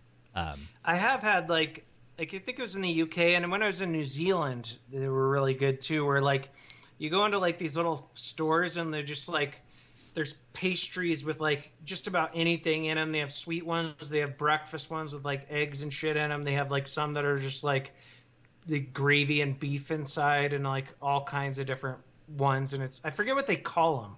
Maybe I don't maybe remember. your friend in New Zealand will get, but there's like a name for them. But they're just like pouches, kind of like Hot Pockets, you know, and like you can go get them with like different fillings in them and stuff. Huh. Yeah, that sounds Now, good. but like I know pasties, but like I don't think that they called them that in New Zealand. They have Maybe some. they did. I'm sure they I have don't some know. weird name. Yeah, they're the Yorkshire pudding was good. What was I thinking of? Did you try haggis when you went to Yeah, Scotland? I did try haggis in Scotland, and it was like it wasn't that good. It wasn't for me when I tried it. I was like, I can't. And I was trying to figure out what it was. I was talking to, I think it was John. You know, you met John Martin from Yeah, the. yeah. He was telling me that or I think or it was either him or Todd. I forget which one of them said it, but they said it was probably the lung flavor, because I was like, there's a flavor that doesn't agree with me, and they're like, it was probably lung. Yeah, I mean they put all kinds of different shit in there, and like it's. I think it's also like a mental thing too, and we're just not used to it. Yeah. I love the rest of like the Scottish breakfast stuff and English breakfast stuff, but I'm not really into like the blood puddings and Right. the freaking haggis and shit like that. But like I love like, you know, the beans and tomatoes and mushrooms and, you know, the bacon that's all soggy and Yeah. I was gonna say and the bacon was weird. That's what I was thinking of too. I forgot. I was gonna ask your opinion on the bacon because I they remember. make fun of our. I think it's pretty good. Like I still like our bacon too, where it's like crispy and shit. Yeah. There, it's like kind of like a, it's just more of like a soggy, you know, meat kind of ham with fat in it, Yeah. sort of thing. But it's still good. Yeah, it was good. It was weird because it's like it's not like little crispy shitty bacon strips, but it was like a big slab of meat, and it was almost Yeah. like a lunch meat, but it tastes like bacon.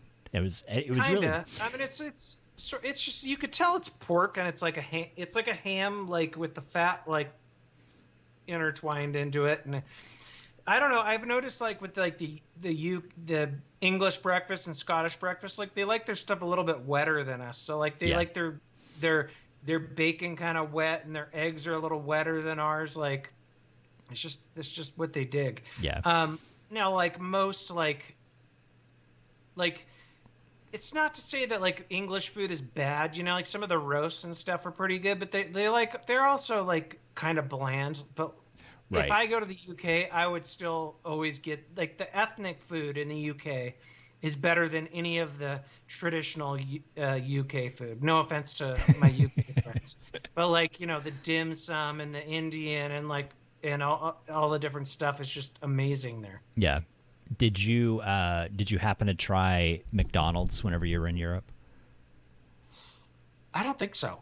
I No, had I did have in England. I had a double quarter pounder, and because I had to try it, and it was good, but in a different way. Like it was, you could definitely tell it didn't taste like it was full of sugar. It didn't taste like it was as full of like, you know, because like they have such different rules with. yeah, there's more regulations Yeah. there. Probably tastes a little more real. Yeah, it tasted a little bit. It was not really bland, but in comparison, it definitely tasted bland. Like because it probably wasn't full of sugar and full of like whatever other stuff they put in our food. Yeah. Yeah, it was. There was a lot of stuff like that I had that it was interesting that it was very close but not quite, and then the portion size that. That was a thing too that I kind of realized. I'm like, we eat. This is why we're so fat, is because Yeah, our it's all portion about size. portions. Yeah, Yeah, like it's not like they're necessarily like eating like, you know, they're still eating cheese and carbs and fat and shit like that, but it's just it's the portions. We just go way too hard yeah, here.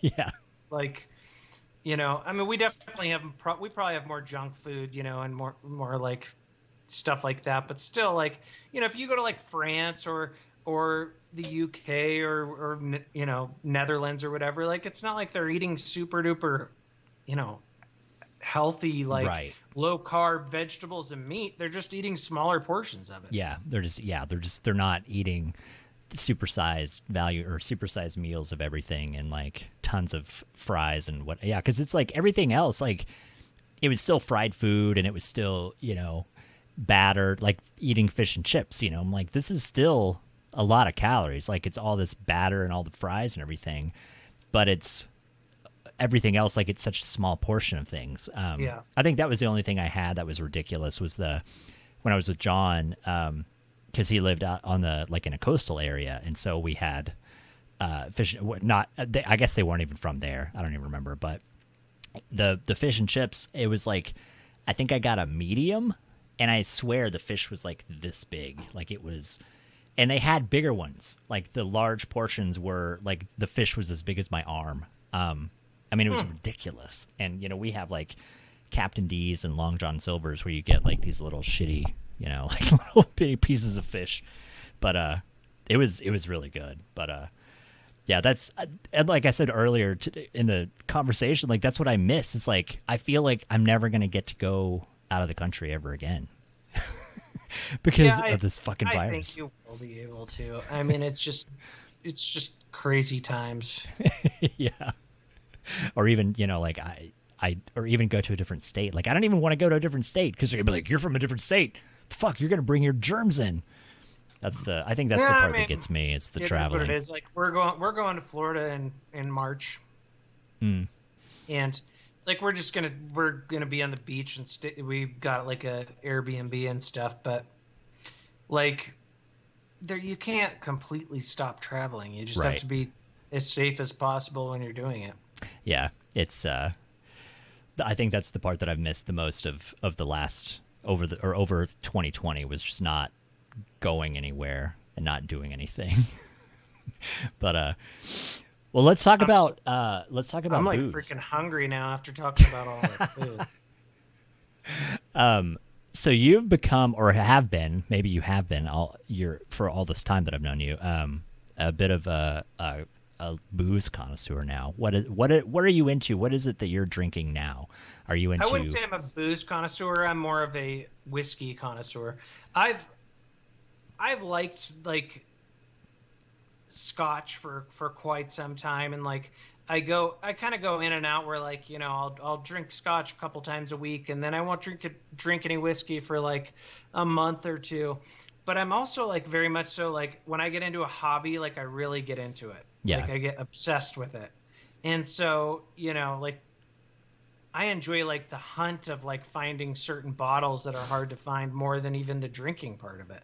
Right. But I've been like that, like with knives and obviously vaping stuff and tech shit and all kinds of things.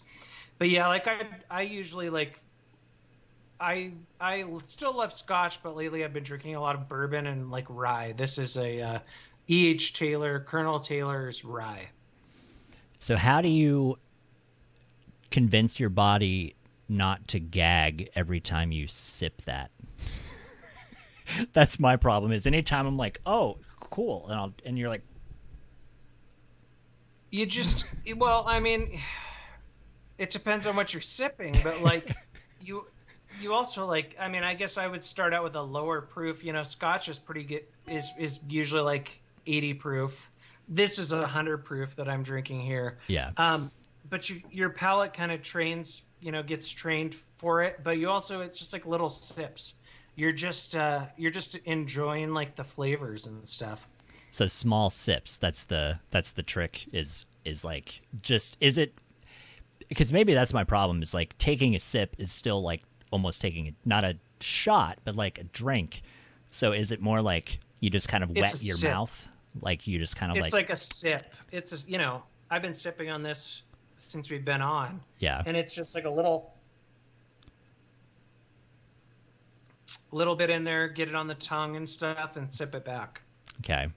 Maybe I have to try that. Because I got one of my friends is kind of getting into more fancy liquors and stuff like that, and like sipping whiskeys and like and Scotch and such, and I'm just like, I can't do it. Like my whatever it is in my body. Like I have this weird Freudian thing that when I taste, which is ironic because we would hang out and drink a lot, but like it's a weird Freudian thing that liquor tastes like medicine. And I took a lot of medicine when I was a kid, and so when that flavor hits my tongue, I automatically want to gag. Well, I mean, you also like there's a big difference between like nice whiskey and like shitty whiskey, Right. as far as the taste goes. But it doesn't hurt to like you can always drink it on ice at first, or like add a little bit of water to it. With some stuff like the stronger stuff, I'll still add a little bit of water. Like this right here is one of my favorite whiskeys, the Stag Junior. And it's I have a lot of it back here because it's hard to find, and then the liquor store just stocked it up, and so I bought a bunch. But it's 130 proof or so. Jesus. So I can still sip that straight, but you get some burn. Yeah. But I add, it's basically like barrel proof. It's like the proof it is, right out of the barrel. And but like I'll add like a couple drops of water to it as well, which kind of opens it up a little bit. Yeah. Antiora said it looks like you have some Blantons back there. Is Blant? Yeah, like Blanton's like is okay to me. Like it's pretty good. It's easy drinking. But the liquor store just recently had that stocked up as well, and it's fairly hard to find now. So I figured I'd buy a couple bottles of that. This one up here. This is like my special occasion. Like I'm not gonna crack this until something really good happens. Right. Because this is hard to find. Like on the secondary market, this bottle will go for like $700 or so. Oh Jesus! It's I didn't pay that, but like right. It's a harder whiskey to find, so it's like one of those special ones. So, do you have you kind of switched over like from any kind of mixed drinks? Like, are you kind of exclusively like sipping whiskey or drinking scotch at this point in your life? Or are you still doing like Jaeger bombs or what? Are you just... No, I mean, I don't like in the summertime. Like, I think it's a little different. Like, I'll drink some tequila or like just I don't mind like all the seltzers that are popular now. Yeah, because I like seltzer water. Right. And so like the White Claws and all the different brands that are out now, like those can be kind of good in the summertime as well. I've still never had a White Claw. I mean, just think like mineral water with like an essence of flavor with some alcohol in it. So it's like not, because I would always drink vodka tonic, but that's like vodka and soda or seltzer. What is that? What is the other? Is it vodka tonic? Is vodka and tonic water, and then the other one. What's the other one? And then there's vodka soda, which is like just vodka and soda water. But yeah, I don't like super sweet drinks, so I don't mind like a little bit of like sweetness in there, but I don't like like a margarita is just like too much sweetness and sourness for me. Like I like kind of a clean sort of taste. Yeah. So the like White Claw would be closer to like a soda, like a seltzer soda, or yeah, it would be like a vodka soda with like, even though I don't think they're using vodka in those, but it would be kind of like a vodka soda-ish type of flavor with like a little essence of, if you've ever had like a LaCroix, like I love the Pamplemousse LaCroix where it's like, it's not sweet, but you get just a little bit of, grapefruit flavor in there. Right. Yeah, I think that's kind of why I haven't tried them, because when I was looking at it, that it was like, it made whatever it was when I was reading it. I'm like, that sounds like soda water, like, which it's fine, but I'm kind of on that other end of that spectrum where I want it to be a little more flavored rather than bitter and sharp. Yeah, I guess. see, I don't like the sweet drinks. Just like I'll still drink like a whiskey and Diet Coke once in a blue moon or something, but like I don't like the sugary mixed drinks. Yeah, and they also tend to give me hangovers more. That's interesting. I've never really had a night and just drank straight liquor to compare. Like, do I get a worse hangover from drinking Mountain Dew and vodka or just drinking liquor? because it's always a mixture. What this is the interview part of the question. What led you on your journey? What did you say you started with? Like you started kind of chasing Scotch first? Yeah, like when I lived in Washington, I had a group of friends that would get together and like you'd buy like different scotches and like everybody would try them. And then like here, like years ago, I there was a group of people like kind of a Scotch club kind of thing. And so I've loved Scotch for like, probably 15 years or so. And I honestly, I used to always shit on bourbon and just think Scotch was like the primo. And I still love Scotch, but like, over the last like year and a half, I've kind of like expanded my horizons and tried different whiskeys and stuff. And I've gotten more into bourbons and ryes and stuff like that as well. Yeah. Do you have what is your recommendation? Like if a person wanted to start experimenting with drinking Scotch, like I'm like, I want to learn about Scotch. Like where would I start? I would go at like the easier drinking ones, or the ones that don't have all the peat flavors to them, like like the Glenlivets, Macallans, Balvinis. Those are like more of like a easier drinking, like the Speysides. They're kind of an easier drinking, a little bit of a sweeter Scotch, and that's really where I would start. Then like there's like these, like in the how do they pronounce it? I think Islay. It's spelled like Islay, Islay, but I think they pronounce it Islay. In the Islay region of Scotland, that's where like they really like use like it's a very smoky, peaty flavor, and like some people compare it to like Band-Aids on fire. Like it's an acquired taste, and I can only drink those once in a blue moon. See, like somebody in the chat, Antior said, I love Islay scotches. So it's like totally a preference thing, and I can appreciate them, but like I'm just not always in the mood for them. But for someone that's just getting into it, you want to go with more of the easy drinking scotches, like the Glenlivets, the Macallans, stuff like that. Yeah. I was say I know Antior is Islay. Yeah, you're right. It's Islay, not Islay. My fault. Antior is he brews mead, and I had a bottle of mead for like 15 years, and it was just in my fridge, and somebody gave it to me one time, and I tried it, and it's amazing. Have you ever tried mead before? I haven't. What's it like? It's kind of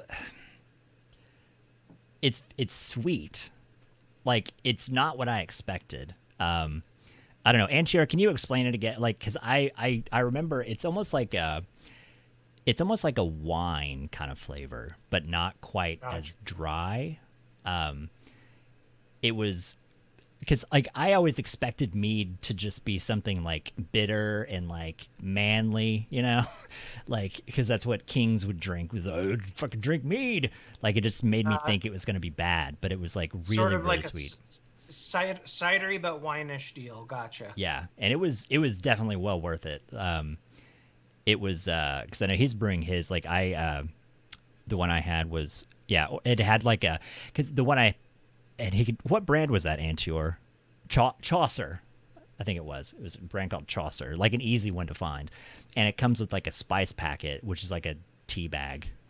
It's like orange and black tea that you put in it and let it soak, and it helps soak up flavor, soak out the like spicy flavor and stuff. And it was really good. Like it was one of those things that nobody really drinks. Like you don't really hear about people, nobody goes on about mead. And we got to talking one night in chat, and I was like, oh yeah, I've got a fucking bottle of that.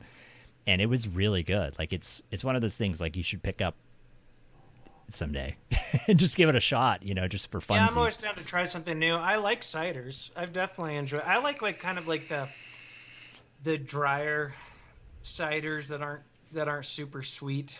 I don't like my alcohol to be too sweet. Right. I like like whiskey, you get a sweetness from it, but like I just don't like. I tend to like even with wine, like I don't like it to be too sweet. So that's something I'm gonna have to try. Are you more into like like red wines rather than like white wines. Yeah, I don't drink wine a ton, but when I do, it's usually a red. I think so. I think we must have opposite palates then, because like I'm kind of on that opposite side that I tend to the dark bitter stuff doesn't really do it much for me. Everyone's different. I mean, you've been like freaking sub-ohming like 30 milligram e-liquid for as long as I've known you, or whatever the hell it is. And there's no way I could ever handle that shit. Right. What milligram is it? 20 or what? It's funny. Like I kind of toned it down a bit because it got with everything happening, everybody kind of cut their lines, and it was really hard to get. And so like I slowly end up tapering down. So like I do 6. Like it's getting difficult to find 6 sometimes. But I was at 24. Like I was doing sub-ohm 24 milligram for a long time. That's great. And I've done sub-ohm salt before. Like I have some bottles of salt that I would drip a little, like if I was running low or like my coil's bad or something, and you're not getting that oomph, that I would drip some salt in it and vape like 50 milligram salt, or like sub-ohm 50 milligram salts. Jesus. But it's that's nuts. I mean, this is 12 milligram in here, and I'm just using a little pod system. But when I use something like, like sub-ohm or like a sub-ohm tank or an RDA or something, it's usually like 3. Yeah, I'm still pretty consistent with 6. And it's one of those, like, it's funny because like I think after so long, I've kind of I've been trying to find that perfect medium. Like 12 is a little much. Like I think 9 would probably be a right about perfect for me. Like 12 is good, but I started getting to a point where I was getting more nicotine than flavor, and like I started feeling like I was probably missing out on a lot of the flavor profiles because the nicotine was so overpowering. And so I kind of started stepping back a little bit and trying lower, and but it was hard to find that throat hit level of like where I get flavor and still get throat hit. And 6 is good, but it's not quite perfect. So I still think, and 12 is good, but it's a little, you get that peppery like nicotine feeling where it's like the flavor isn't quite as full as I feel like it could be. And so I really think somewhere probably in like the 8 or 9 area would be like that perfect medium, but it doesn't bother me enough to really want to try to mix and go through all that process again to try to find it. So I just end up sticking with 6. Now look, man, if you can vape 24 milligram like you used to in an RDA, you can definitely drink whiskey straight. I can shoot it. It's just like if I hold it too long or taste it too long, it's when it's like. Yeah, but so the shooting's too like you're thinking gulps though. That's where you got to get a nice whiskey and just sip it. I think I could try that out. Like I have, it's not anything fancy, but I have that green apple Crown. That's pretty good. Have you tried that? The green apple Crown Royal? Some people rave about that stuff, but I've never tried it. Yeah, it's not bad. It's got a little bit of a weird flavor, but it's probably too sweet. Like it probably passes that level for you where it's probably a little on the sweet side. But it's pretty good. And other than that, like it's funny because like I buy alcohol and then I drink it. Like I don't have a storage of alcohol. Like it's like I'll buy it a bottle at a time until I finish it. So I never really have much. I'm like with whiskey. I'm like I enjoy the hunt of it, and I enjoy trying different ones. So I end up like having a bunch of different open bottles that last forever, and then I kind of like rotate, So, but I'm trying to think of like what a good, like as far as like a cheaper good bourbon for you to sip, like something that's cheap that you could try sipping, like Buffalo Trace or an Eagle Rare or something like that. Scotches, like to get a good scotch like that's good for sipping, they're going to cost a little more money. You're looking at, but like a like a Glenlivet what do they have, a 12-year or something like that would be good for sipping to try it out. I think I've And tried those that. aren't too expensive. I think that's what my friend had was Glenlivet, and he had another one that was, I don't remember the name, but I think that's one of the ones I tried. And now that you say that about the sipping, I think I probably took too much of a drink because it was enough to be like, So I think maybe that's the key. You gotta get it down to the sip. Yeah, I got to learn how to the portion control. So what do you have in the works? Like, what do you have going on for the future? Are you still pushing forward with the vaping thing and doing reviews and doing consulting and such? Or are you? Yeah, I'm still doing reviews. There's a new company in Canada that I'm doing some consulting for, as far as they're like a distro company, and helping them with some marketing and stuff like that. And I still come out with a few of my own products every year. So between that, vaping, trading stocks, stuff like that, it keeps me busy. Yeah. Have you ever thought about, because I know YouTube, let's talk about YouTube briefly. I know I don't want to keep you too long. I know you probably got shit to do too. What with all the YouTube adpocalypse stuff, did that affect you greatly back when that was going on? Yeah, somewhat. It did. It's gotten a little better, and I've noticed like there's more and more people, like vaping videos are still considered to be like restricted as far as advertising, like where you can there's still advertising that'll play on it, but like advertisers have to opt in, it's like sensitive content. Yeah. And I've noticed like more and more companies are willing to do that, like obviously like McDonald's isn't going to do that or something, Right. Disney's not going to do that, but there's more and more companies that are willing to advertise on that kind of stuff.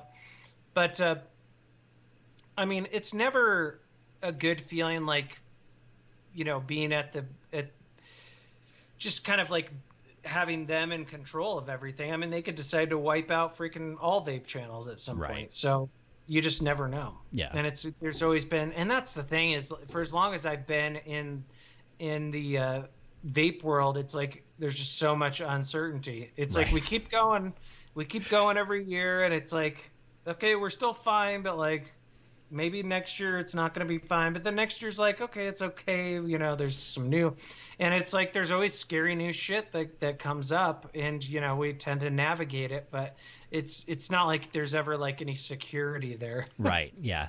We've never really had it. I feel like we've never had, I mean, even because like Grimm had his 12-year vape anniversary a couple days ago. And I remember only because it was my birthday, and mine will be in February. It'll be like in 2 weeks will be my 12 years. And so it's like, even from 2009, I don't remember once I, kind of got into ECF, and once I kind of started keeping track and like learning, it was like, we've never had a stable period of time. That it was even shortly after I started was when all the FDA and Enjoy stuff started happening. Yeah, back then, I mean, they were trying to, they wanted to regulate it as a medical or a drug. Yeah. And then there was a bunch of court battles back then. So it's like there's never been like that stability.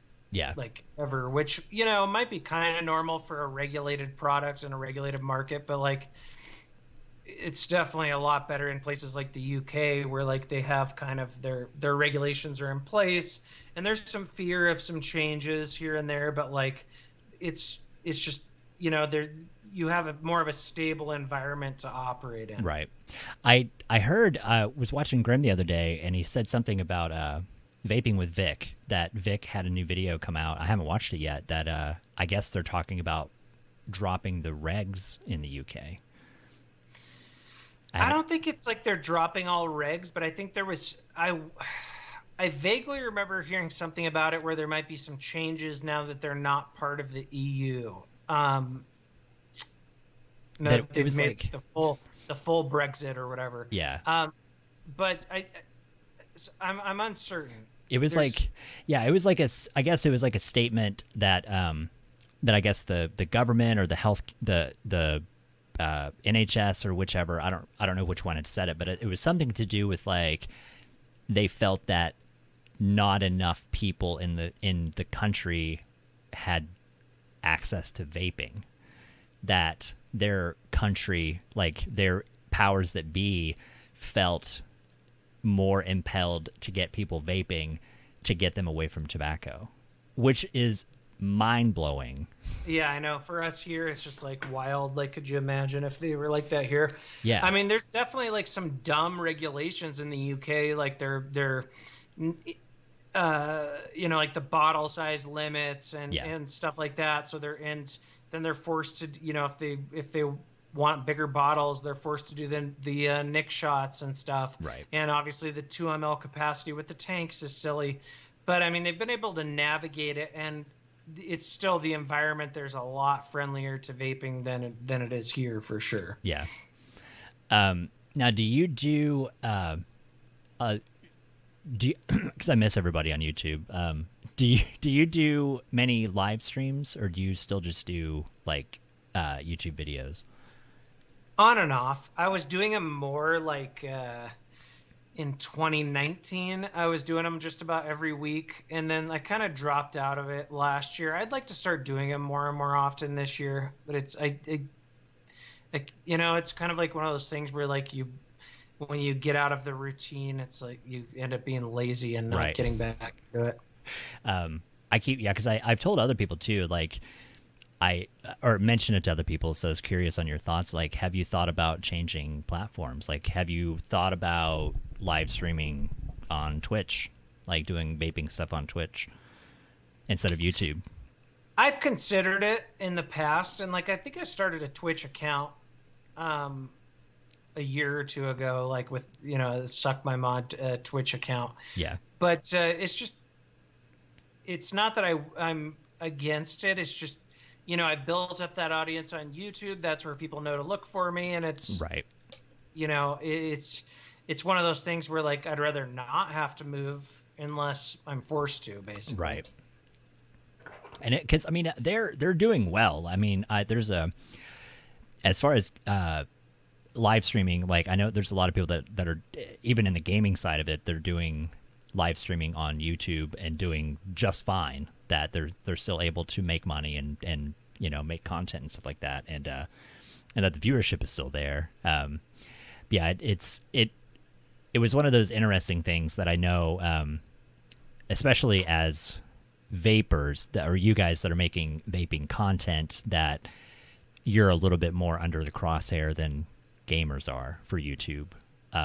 Yeah, and with especially and knowing gamers as well, like because all that the ad stuff we were talking about, because it greatly affected a lot of people, and so it seemed, yeah, to me, I mean it would seem like you were saying, it's like you're constantly wondering, like, is today the day?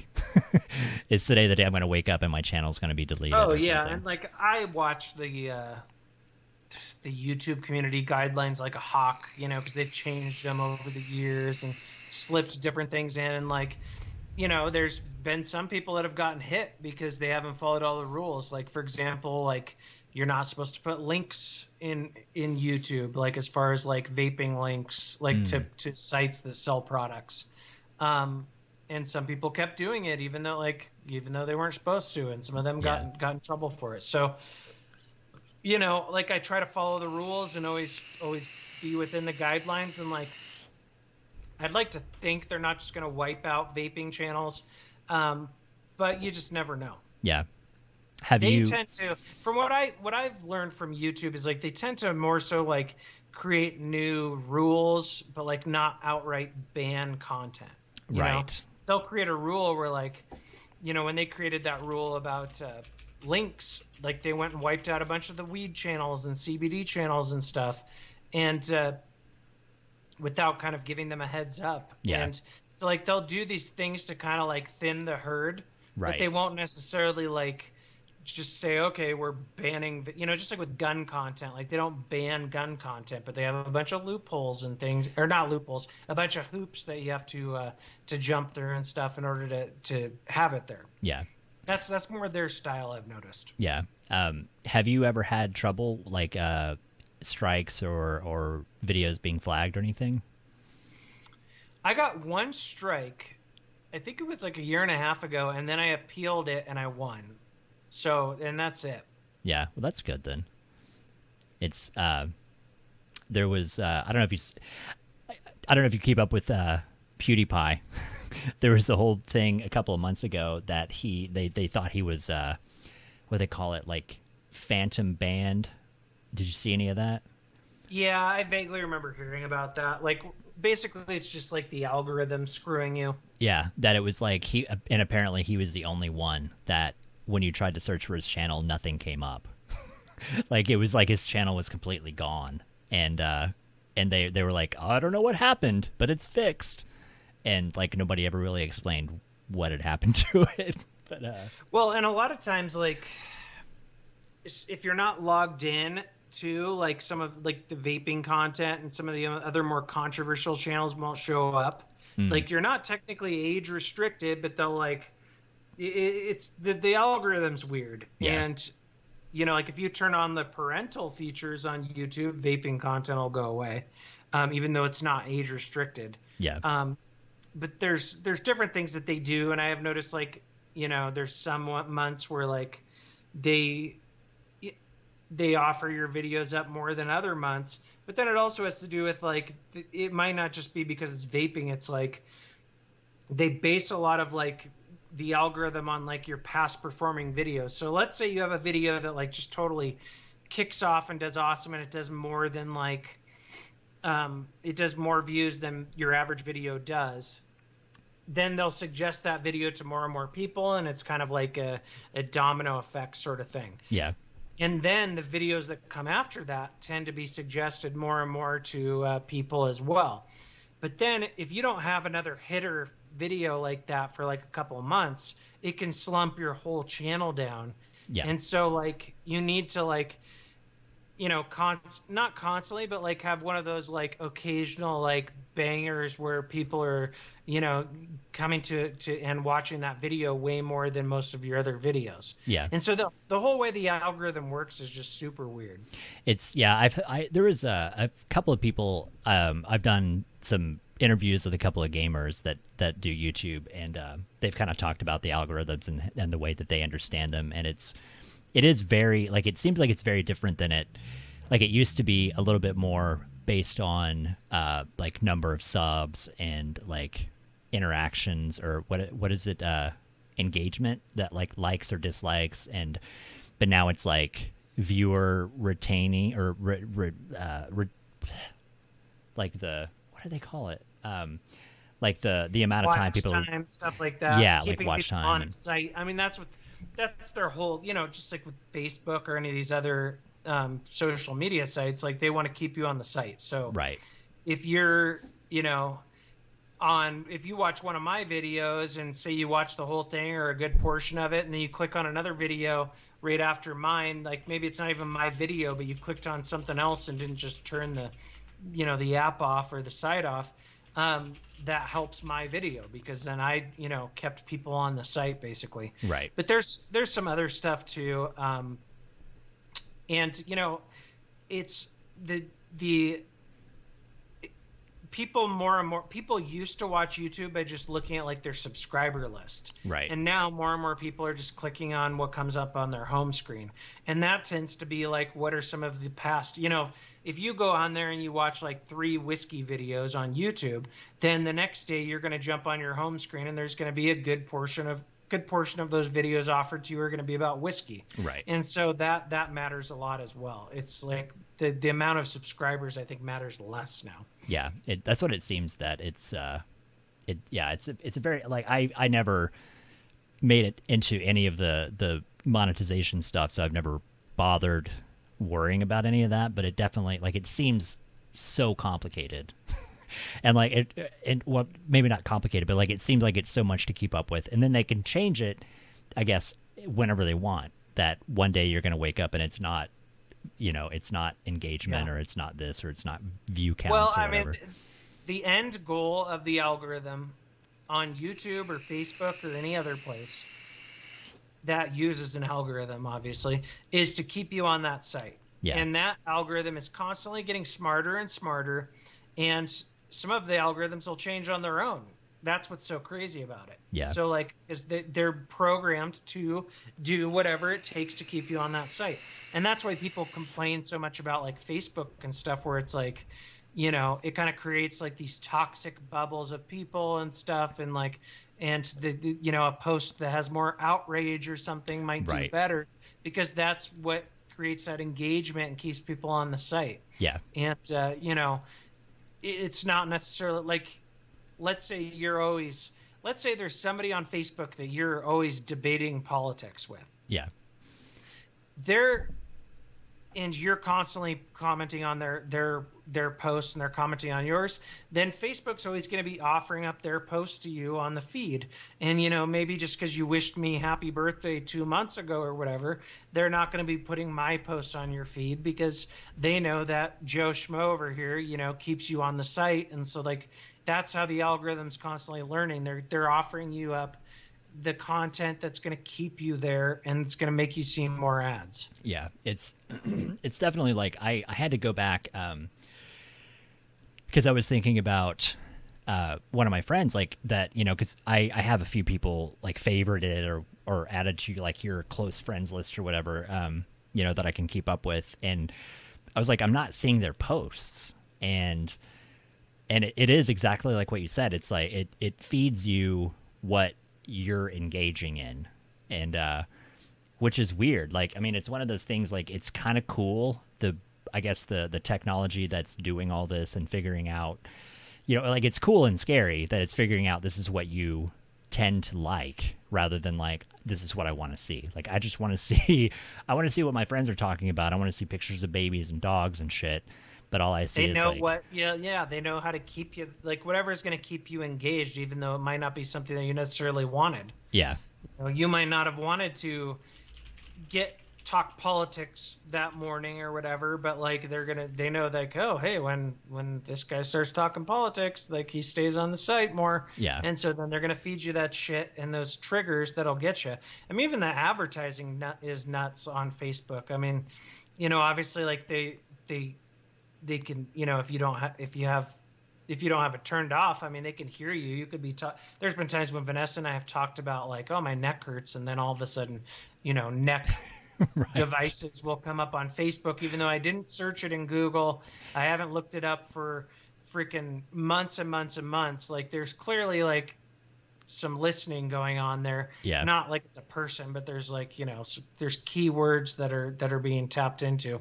And so in some ways it's like, it's cool, but in other ways it's a little freaky as well, like you said. Yeah. And with the, I don't know how it is on Twitch, but I mean, people always have to remember, like, if you're not paying for the service, then you are the product. Like, if you're not, you know what I'm saying? Like, if you're not their customer. You are not Facebook's customer. You are not YouTube's customer. You are their product that they are selling. Yeah. And so, that's what you always have to keep in mind. Yeah. Yeah. It's, that's what I always loved, is like, because speaking of political posts, because I love reading all of yours. Like, the comments are such gold. Like, whenever you post anything thought provoking, that's all. Once I see one, I'm like, this is going to be good. Like, I just start going through and seeing, because it's always like one person is like, oh, fuck this, and then everybody else is like, you're an idiot, and it's just for hours. Like, that's why your posts are so great. And it's not even about agreeing or disagreeing with anything. It's just reading all the things that people are saying. Like, I find that I enjoy the conversation part of it more than, like, it I don't know what it is. Like, I think it's the dialogue that people have that gets very entertaining, but it is very much like you said, like, that's what I start seeing more and more of, because it's like, it's tracking how much time am I reading about political posts. It's tracking that. And like, if you the more people that comment on that post, the more likely it is to come up in your in someone else's news feed. It's kind of like this, cascade effect sort of thing where if I post something just on there, like talking about vape advocacy, and it only gets like 2 likes and a couple comments, it's just not going to be served to anybody. But like, if you have a post that's like funny or provocative or controversial, and like right off the bat, because time also matters here. So like, if right off the bat people are liking it, they're engaging with it, then it's going to get served to more and more people are going to see it, and then it snowballs from there. Yeah. And that's one of those things that it's always a drag that you can say something about politics that gets 200 comments, but if you say something about we need to fight this vaping ban that's happening in whatever, then it's like 2 likes. That's like, come on, why? People just have this natural tendency to and like it's also like, you might. It's not necessarily like the thing is like somebody might still appreciate that information, but they're just less likely to engage with it. Right. So like, and if they don't engage with it, then that means less people after them are going to see it. Yeah. And so that's what the unfortunate thing is about these algorithms, where like, the first 10 people that see that post, they might have been like, oh, that's interesting or whatever. Like, I'm glad I know that, but they're less likely to like comment or like click, react to it in some way, click like or laugh, react or whatever, than if it's something that's more like controversial or like more argumentative or whatever. And so that post just ends up getting seen by less people. Yeah. Maybe that could be a 2021 goal to that just instinctively we need to start commenting on advocacy posts, like just to say like thank you or this is informative or like any kind of engagement, because I guess that would make sense that the more engagement they get, then possibly the more exposure they could get. I don't know if it would help, but for sure. But in the past there have been a few times too where I try to mix the two things, because then it'll like But yeah, so we'll wrap this up. I don't want, like I said, I don't want to keep you forever. I think the only questions we had from chat was what are your favorite pizza toppings? Oh man, that's making me even more hungry. I haven't eaten dinner yet. This depends, because I'm not a picky eater. I'm one of those types that like will eat anything, and I'm in the mood for different things. Like I think I saw somebody mention pineapple. Right, yes, right. I'll eat pineapple on pizza, but I got to be in the mood for it. Like, like a ham and pineapple pizza is delicious if I'm in the mood for it. I love like a pepperoni sausage and I love mushrooms. So like mushrooms on a pizza is great. Sometimes I want a veggie. Sometimes I want like, something more complex with more toppings. Sometimes I want something less. So like, I don't have I'm so bad with favorites when it comes to food, because I just fucking love food. Right. And so, and it's just like totally a mood thing. Yeah. I'm with you. Like pineapple is one of those, that's a divisive thing that it's people, people can, that's how wars get started. If you like pineapple or you don't like pineapple, but like I enjoy I like pineapple anyway. So I enjoy it on a pizza, but again, on occasion, it's one of those, I don't want a pizza every time with pineapple, but sometimes you're kind of like, I would like pineapple on this pizza.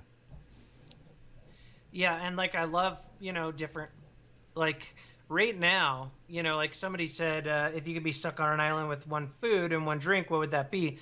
Right now, I would love some sushi. That sounds really good to me, but like that could change tomorrow. I also love like a good steak. Like if you go to like a higher end steakhouse where like that's a la carte, and you get like a dry aged prime rib or something, and then you get some Brussels sprouts with it and some some mashed potatoes and a little salad and some mac and cheese or something, that sounds freaking amazing too. Yeah. So it's like and I love Indian food and Chinese food and pho. I love like noodle soup in the winter time. So it's all like a mood thing for me. Yeah.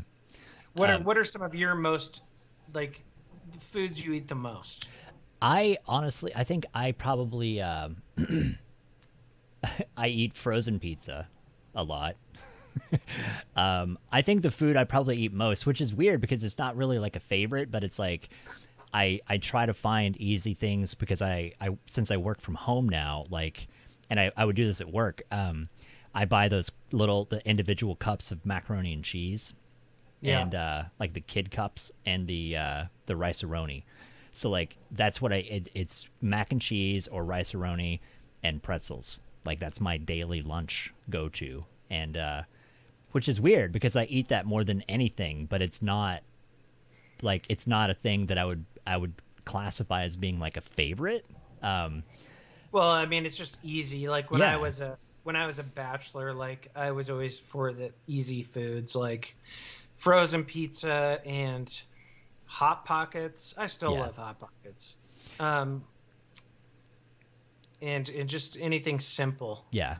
I got my aunt got me one of those weird like sandwich makers, like the little grill that makes like paninis Oh yeah, and like stuff. the panini makers Yeah. and stuff. Yeah.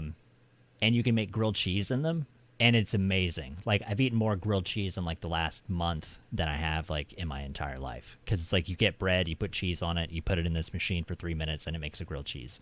And it's Yeah, I'm a amazing. big fan of grilled cheese. Yeah. Just cheese in general. Yeah. I really want to try one with actual real cheese instead of like whatever, kind of cheese that we like the sliced cheese that we make, whatever that is. Yeah, but see, sometimes the fake like Kraft cheese is good too, though. Yeah. It depends on your. That's another mood thing. Yeah. Sometimes you want that fake kind of like rubbery cheese taste, and then other times you want more of like a robust, cheddar or something like that. Right. Yeah. It's I finally like branched out. Like I found slices of pepper jack, fake whatever it is. It's something pepper jack, and Swiss, and like you mix them. You take like 2 slices of American, maybe Swiss in the middle, and make like a 2 American, 1 Swiss grilled cheese, or like pepper Yeah, that jack. sounds And good. like it's so because like I don't cook, and that's the furthest thing from my mind is like I want to cook something and have it. So it's like we got an Instapot and this sandwich maker, and I'm starting to tinker with the Instapot or instant. I still say Instapot. Yeah. Still tinkering with the Vanessa Instapot. will use the Instant Pot as well. It's pretty amazing. Like Oh yeah, some of the meat like in those things. Like, yeah. it's really good. I started making eggs. Like you can make like scrambled egg bake stuff, like mix all your eggs together and put cheese in it and cook it for 15 minutes, and you get like magic eggs, and it's amazing. You don't have to like use a skillet. You can make bacon. The one I have has an air fryer, and you can make crispy burnt bacon in it. Ooh, that sounds good. Yeah, like you don't have to deal with getting a skillet and like having it spray all over the fucking place and like burn you and shit. Like you just put the bacon in it and turn it on, and 12 minutes later you have perfect crispy bacon, and it's like the best thing ever. So that's I never I don't know anything about kitchen instruments, but like yeah, air fryer seems to be that's a hot thing right now. Yeah, I'm a big fan of like breakfast foods. Yeah. Cheese, eggs, meat. Love it. Yeah, so like all that stuff, like it makes it super easy to cook that stuff. Even as a person that doesn't cook and doesn't know how to cook, like you can't really fuck it up. Like you just have to put it in a bowl and turn it on, and then wait. And yeah, it's pretty cool. But the sandwich thing, like that was a life changer. If you find one of those little panini maker things, you just live on grilled cheese forever. I love dipping grilled cheese in tomato soup as well. And I've never done that. Which is so weird, because that's like a staple that it's like grilled cheese and tomato soup. I have this weird thing, and I don't know, maybe it's an Oklahoma thing, that I would put coffee creamer in tomato soup. Is that ever I've never done that, but I've had like a creamier where it's almost like a bisque or something like type of tomato soup, and it is good. Yeah. I don't know. I've heard other people do it, so I don't really know where it comes from, but it was like one of those things I've done that I was told and have done since I was a kid. It's like powdered coffee creamer. You mix it in tomato soup and it makes it like this weird creamy, like milky tomato flavor, and it's bizarre. But yeah, I've never done like the grilled cheese and the tomato soup thing, which is ironic because I like both of them but separate. Oh, somebody did ask what was your biggest fear? That's a good question. I don't know. That's tough. I mean, when you get older and you have kids, it's like something bad happening to your kids. Right. You know, death or health shit. Nothing like super, you know, I don't have any like anything like super bizarre as far as a fear goes, but like pretty much the average stuff, you know, like failure or like, you know, losing your house, shit like that, you know. You're not afraid of like crabs or like no, lobsters. In fact, I love eating crabs.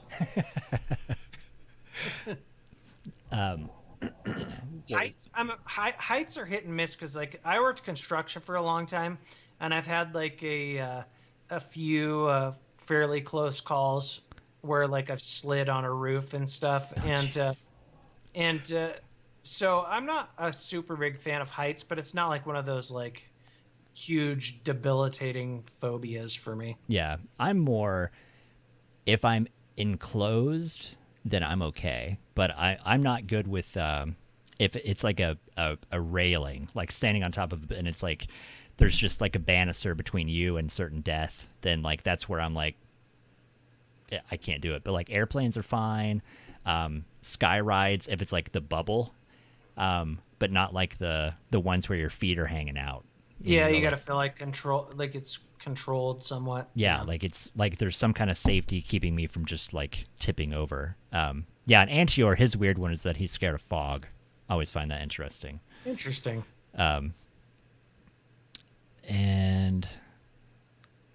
what else do we have? Oh, yeah, Meglashan is in Australia. We've talked about going in. Are you familiar with the thylacine with the Tasmanian tiger? Do you remember the Tasmanian? Are you familiar with the Tasmanian tiger? They died out. They were killed out back in like the early 1900s, and there have been sightings ever since then. Like more recently, in the past couple of years, there's been some various sightings that people think that they found them, but they're thought to be extinct.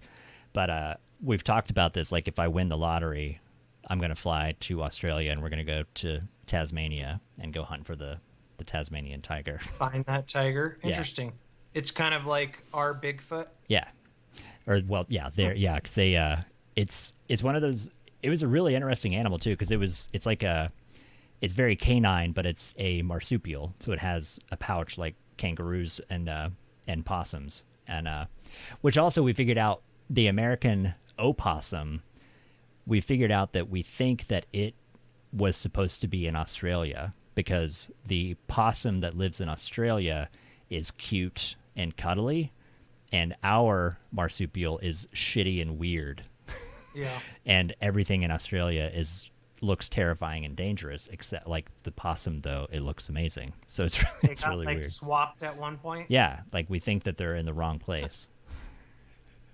A banana and bacon sandwich with cheese melted over the top. You know, I would eat that. I wouldn't. I mean, it's not. It doesn't sound like something I would love, but I'll try anything once. Yeah, it's one of the. I don't think I would turn it down. No. I mean, if I'm gonna eat haggis, I'll definitely eat a banana bacon sandwich with cheese. I like bacon and cheese sandwiches, so I mean, might as well try some banana on there. Yeah. What is? And we talked about haggis. What was there? Do you have a weirdest food that you've had, or would that be the one? That's probably up there. I think I've tried I think I ate some gator one time.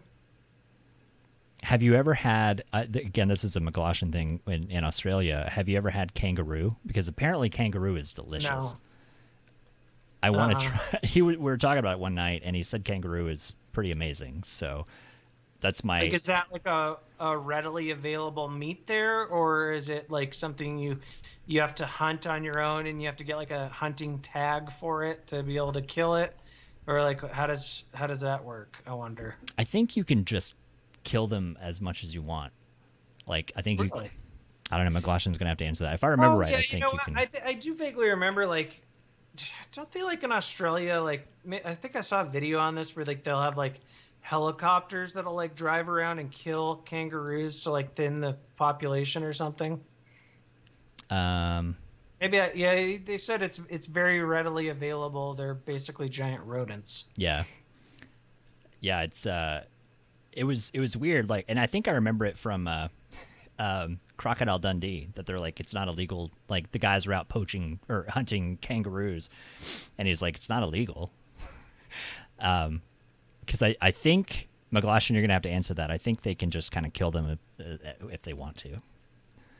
I mean, I'll try anything once. I would definitely try some kangaroo. Yeah, my list, my exotic meat list so far, aside from like bald eagle, I don't really want to eat a bald eagle. I would try it though. If somebody had bald eagle, I would probably try it. But I want to try ostrich and I want to try kangaroo. I think I've tried ostrich. It's because it's supposed to be red meat instead of white. Yeah. I'm trying to think of where I tried it, but I remember trying ostrich. I don't remember now. Yeah. No limit on roos. Yeah. So you can just hunt all the kangaroos you want. Or punch them. You can try to fight them, I guess. So you're just hungry and you go out into the outback and just wrangle a couple kangaroos. There was kangaroo on pizza with sweet potatoes and a barbecue sauce. That sounds really weird, but again, I would probably eat it. Yeah. Sweet potatoes on a pizza. Barbecue sauce, I like sweet potatoes. Yeah, like we do barbecue sauce on, like they make like those chicken barbecue pizzas and stuff. So I could see that. Sweet potato thing is really interesting. I've never thought about putting sweet potatoes on a pizza. Yeah, I mean, I'll try anything once. Yeah, I don't know. What else we got? Is any other questions anybody's got? Yeah, I'm hungry, so like one or two more questions, and I'm gonna go eat. All this food talk. I had shitty Chinese food earlier. I've still got cheesecake left. What are you gonna eat? What's on your menu tonight? I'm trying to lose weight right now, and so I get like these it's called factors. They're factor meals shipped to me, like a low carb meal. They're actually pretty good. Like they're not like your shitty like frozen dinners or anything. Yeah. But I don't know which one I'm gonna have. I might have like the one of them was like pork tenderloin with a cabbage casserole kind of thing. It's not bad. Are you doing keto? Yeah, I mean, just low carb. Like, I'm not true keto, like you're counting your macros and trying to dial it in perfectly, but like I'm really just like trying to like watch calories and do low carb. Right. And I find that when I lower my calories and do low carb, it's a little easier, where I have less cravings. If I do eat a lot of carbs and lower calories, it's tougher for me to stay within the calorie limits. Right. Yeah. It's one of those, like, because I find whenever I need to get a little more strict about it, that the better the protein that you eat, then the less hungry you are. So it's like, for me, it was always finding that balance of a higher amount of protein versus number of calories. Yeah. And so it is interesting, like, that you say that, because low carb and high protein, like low calorie, low carb, high protein, well, you want to get together. Some protein and some fat in there. Yeah. But yeah, you still don't want to go crazy on the calories. Yeah. Also, like, I'll do like intermittent fasting, where I will only eat in like a certain window, of time, like 4 to 8 o'clock or 4 to 10 o'clock. Right. Have you found that to work? I know a lot of people have seemed to be. Yeah, I mean, like, I gained a shitload of weight last year because COVID and just being lazy and eating whatever the fuck I wanted to. Yeah. But before that, I mean, I was always doing intermittent fasting and eating fairly low carb, and that's, I was at a pretty healthy weight then. Yeah. The other question was, your next big vacation goal? I know you mentioned Florida. Is that? Yeah, we're going to Florida. That's not really a vacation goal, but like I would, speaking of, I would love to go to Australia. Yeah. I was supposed to go to China, but that was one of those things that got hung up because of COVID, obviously. Also, I'd like to go somewhere in like South America, Yeah. but like Brazil or something, or Argentina or something. But I've never been down there before. So much of that is very, very cool, but also seems so dangerous. Somewhat, yeah. Like if you But step I mean, into the like, wrong area, then you're dead. Or Yeah, you're a slave, for you're a sure. sex slave or something. But I mean, even Mexico's kind of like that too, where you gotta go to like the right spots. As soon as, yeah, like you step off the resort or something, and you're a drug lord or a drug slave or a drug mule. That's what I was gonna say. Yeah. Yeah, that's because you got to go to New Zealand. You got to go see like. Did you guys go to the Hobbiton thing? Yeah. Did you? What is it? Zorb, the giant balls. Did you do the zorbing? The giant hamster balls. No. I think that's in New Is Zealand. that at Hobbiton? I don't know. Not there. I think it's just they tend to do that in New Zealand. I believe. No, I didn't do that. I went to Hobbiton and checked out. Where did we go after that? We stayed on like because it's like New Zealand's like basically like kind of like two islands, and we stayed on the one in the north, and but where did we go when we went? Like we were on the southern part of that island for a while on the beach, and I forget. Now I got to look at a map. Hold on. I think they have black beaches there, right? Like black sand beaches. Am I remembering right? Taiwan, is there a black sand beach in New Zealand? I remember my uncle went there for business like when I was a kid, and he brought me a vial of black sand, and I think there's like a black sand beach in New Zealand. So I was in Auckland for a while. Then we drove from Auckland south, went to like Hobbiton and stuff, and then we went to like Hawke's Bay, Napier area, which is kind of like not all the way south, but kind of southeast of Auckland, and that was really cool as well. But I loved it there. It was amazing. Yeah, it seems like a really cool place to visit. I'm with you. Like I'd like to go. How was the plane ride to go to Australia? Like, was it awful? It was from we went to San Francisco, and then from San Francisco to New Zealand, and I think that was like 13 hours. Jesus. So it sucks, but I mean, you want to try to sleep a decent amount of the way. Yeah, I mean, because even like 8 hours is enough to where like by the end of the 8 hours, you're like, I just want to fucking stand up. I just want to like. My part is like it's that idea of you're trapped in there. It's not so much. Yeah. It's like you well, can't. I mean, you definitely like if you can get some like Xanax. Right. Take a Xanax and have a drink, then that'll definitely make the time go by a lot better. Yeah. But it sucks regardless. Yeah, that's such a long time. But it All definitely right, seems worth it. I'm gonna jump off because I'm gonna go say goodnight to Vanessa. She's got to work early in the morning and she's in bed right now. I'm Cool. gonna go say goodnight to her and then go eat. All right, that sounds good. Tell her I said hello and thank you for coming on. And yeah, thanks for having me. It was fun. We'll do it again. We'll plug. I've got links for all your. I'll plug for you. I'll plug your YouTube and all that, so you don't have to. For sure, buddy. Thank nice you. chatting with you. Yeah, good to catch up, man. Have a good night. Thank you again. I'll talk to you soon. You as well, man. Wish Have you a good weren't one. so fucking awkward, bud. I'll see you. There we go. Let's do this. Oh, look, it popped up as soon as I said. It's like it's listening. It threw the link in there.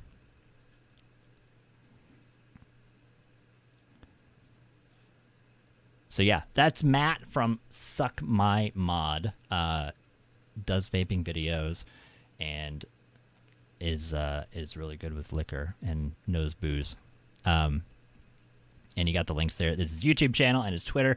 So go sub, go follow, go You do monster. go sub, go do the things. You know what to do. Yeah, he's a cool guy. I met him. It was, I think he said it was like 2014. That we have a mutual friend that I didn't know. I didn't know him, and our mutual friend, knew.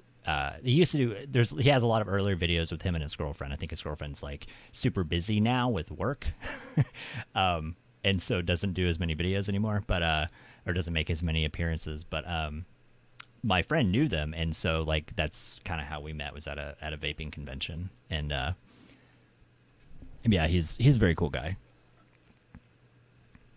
Francis, where did this Francis come from?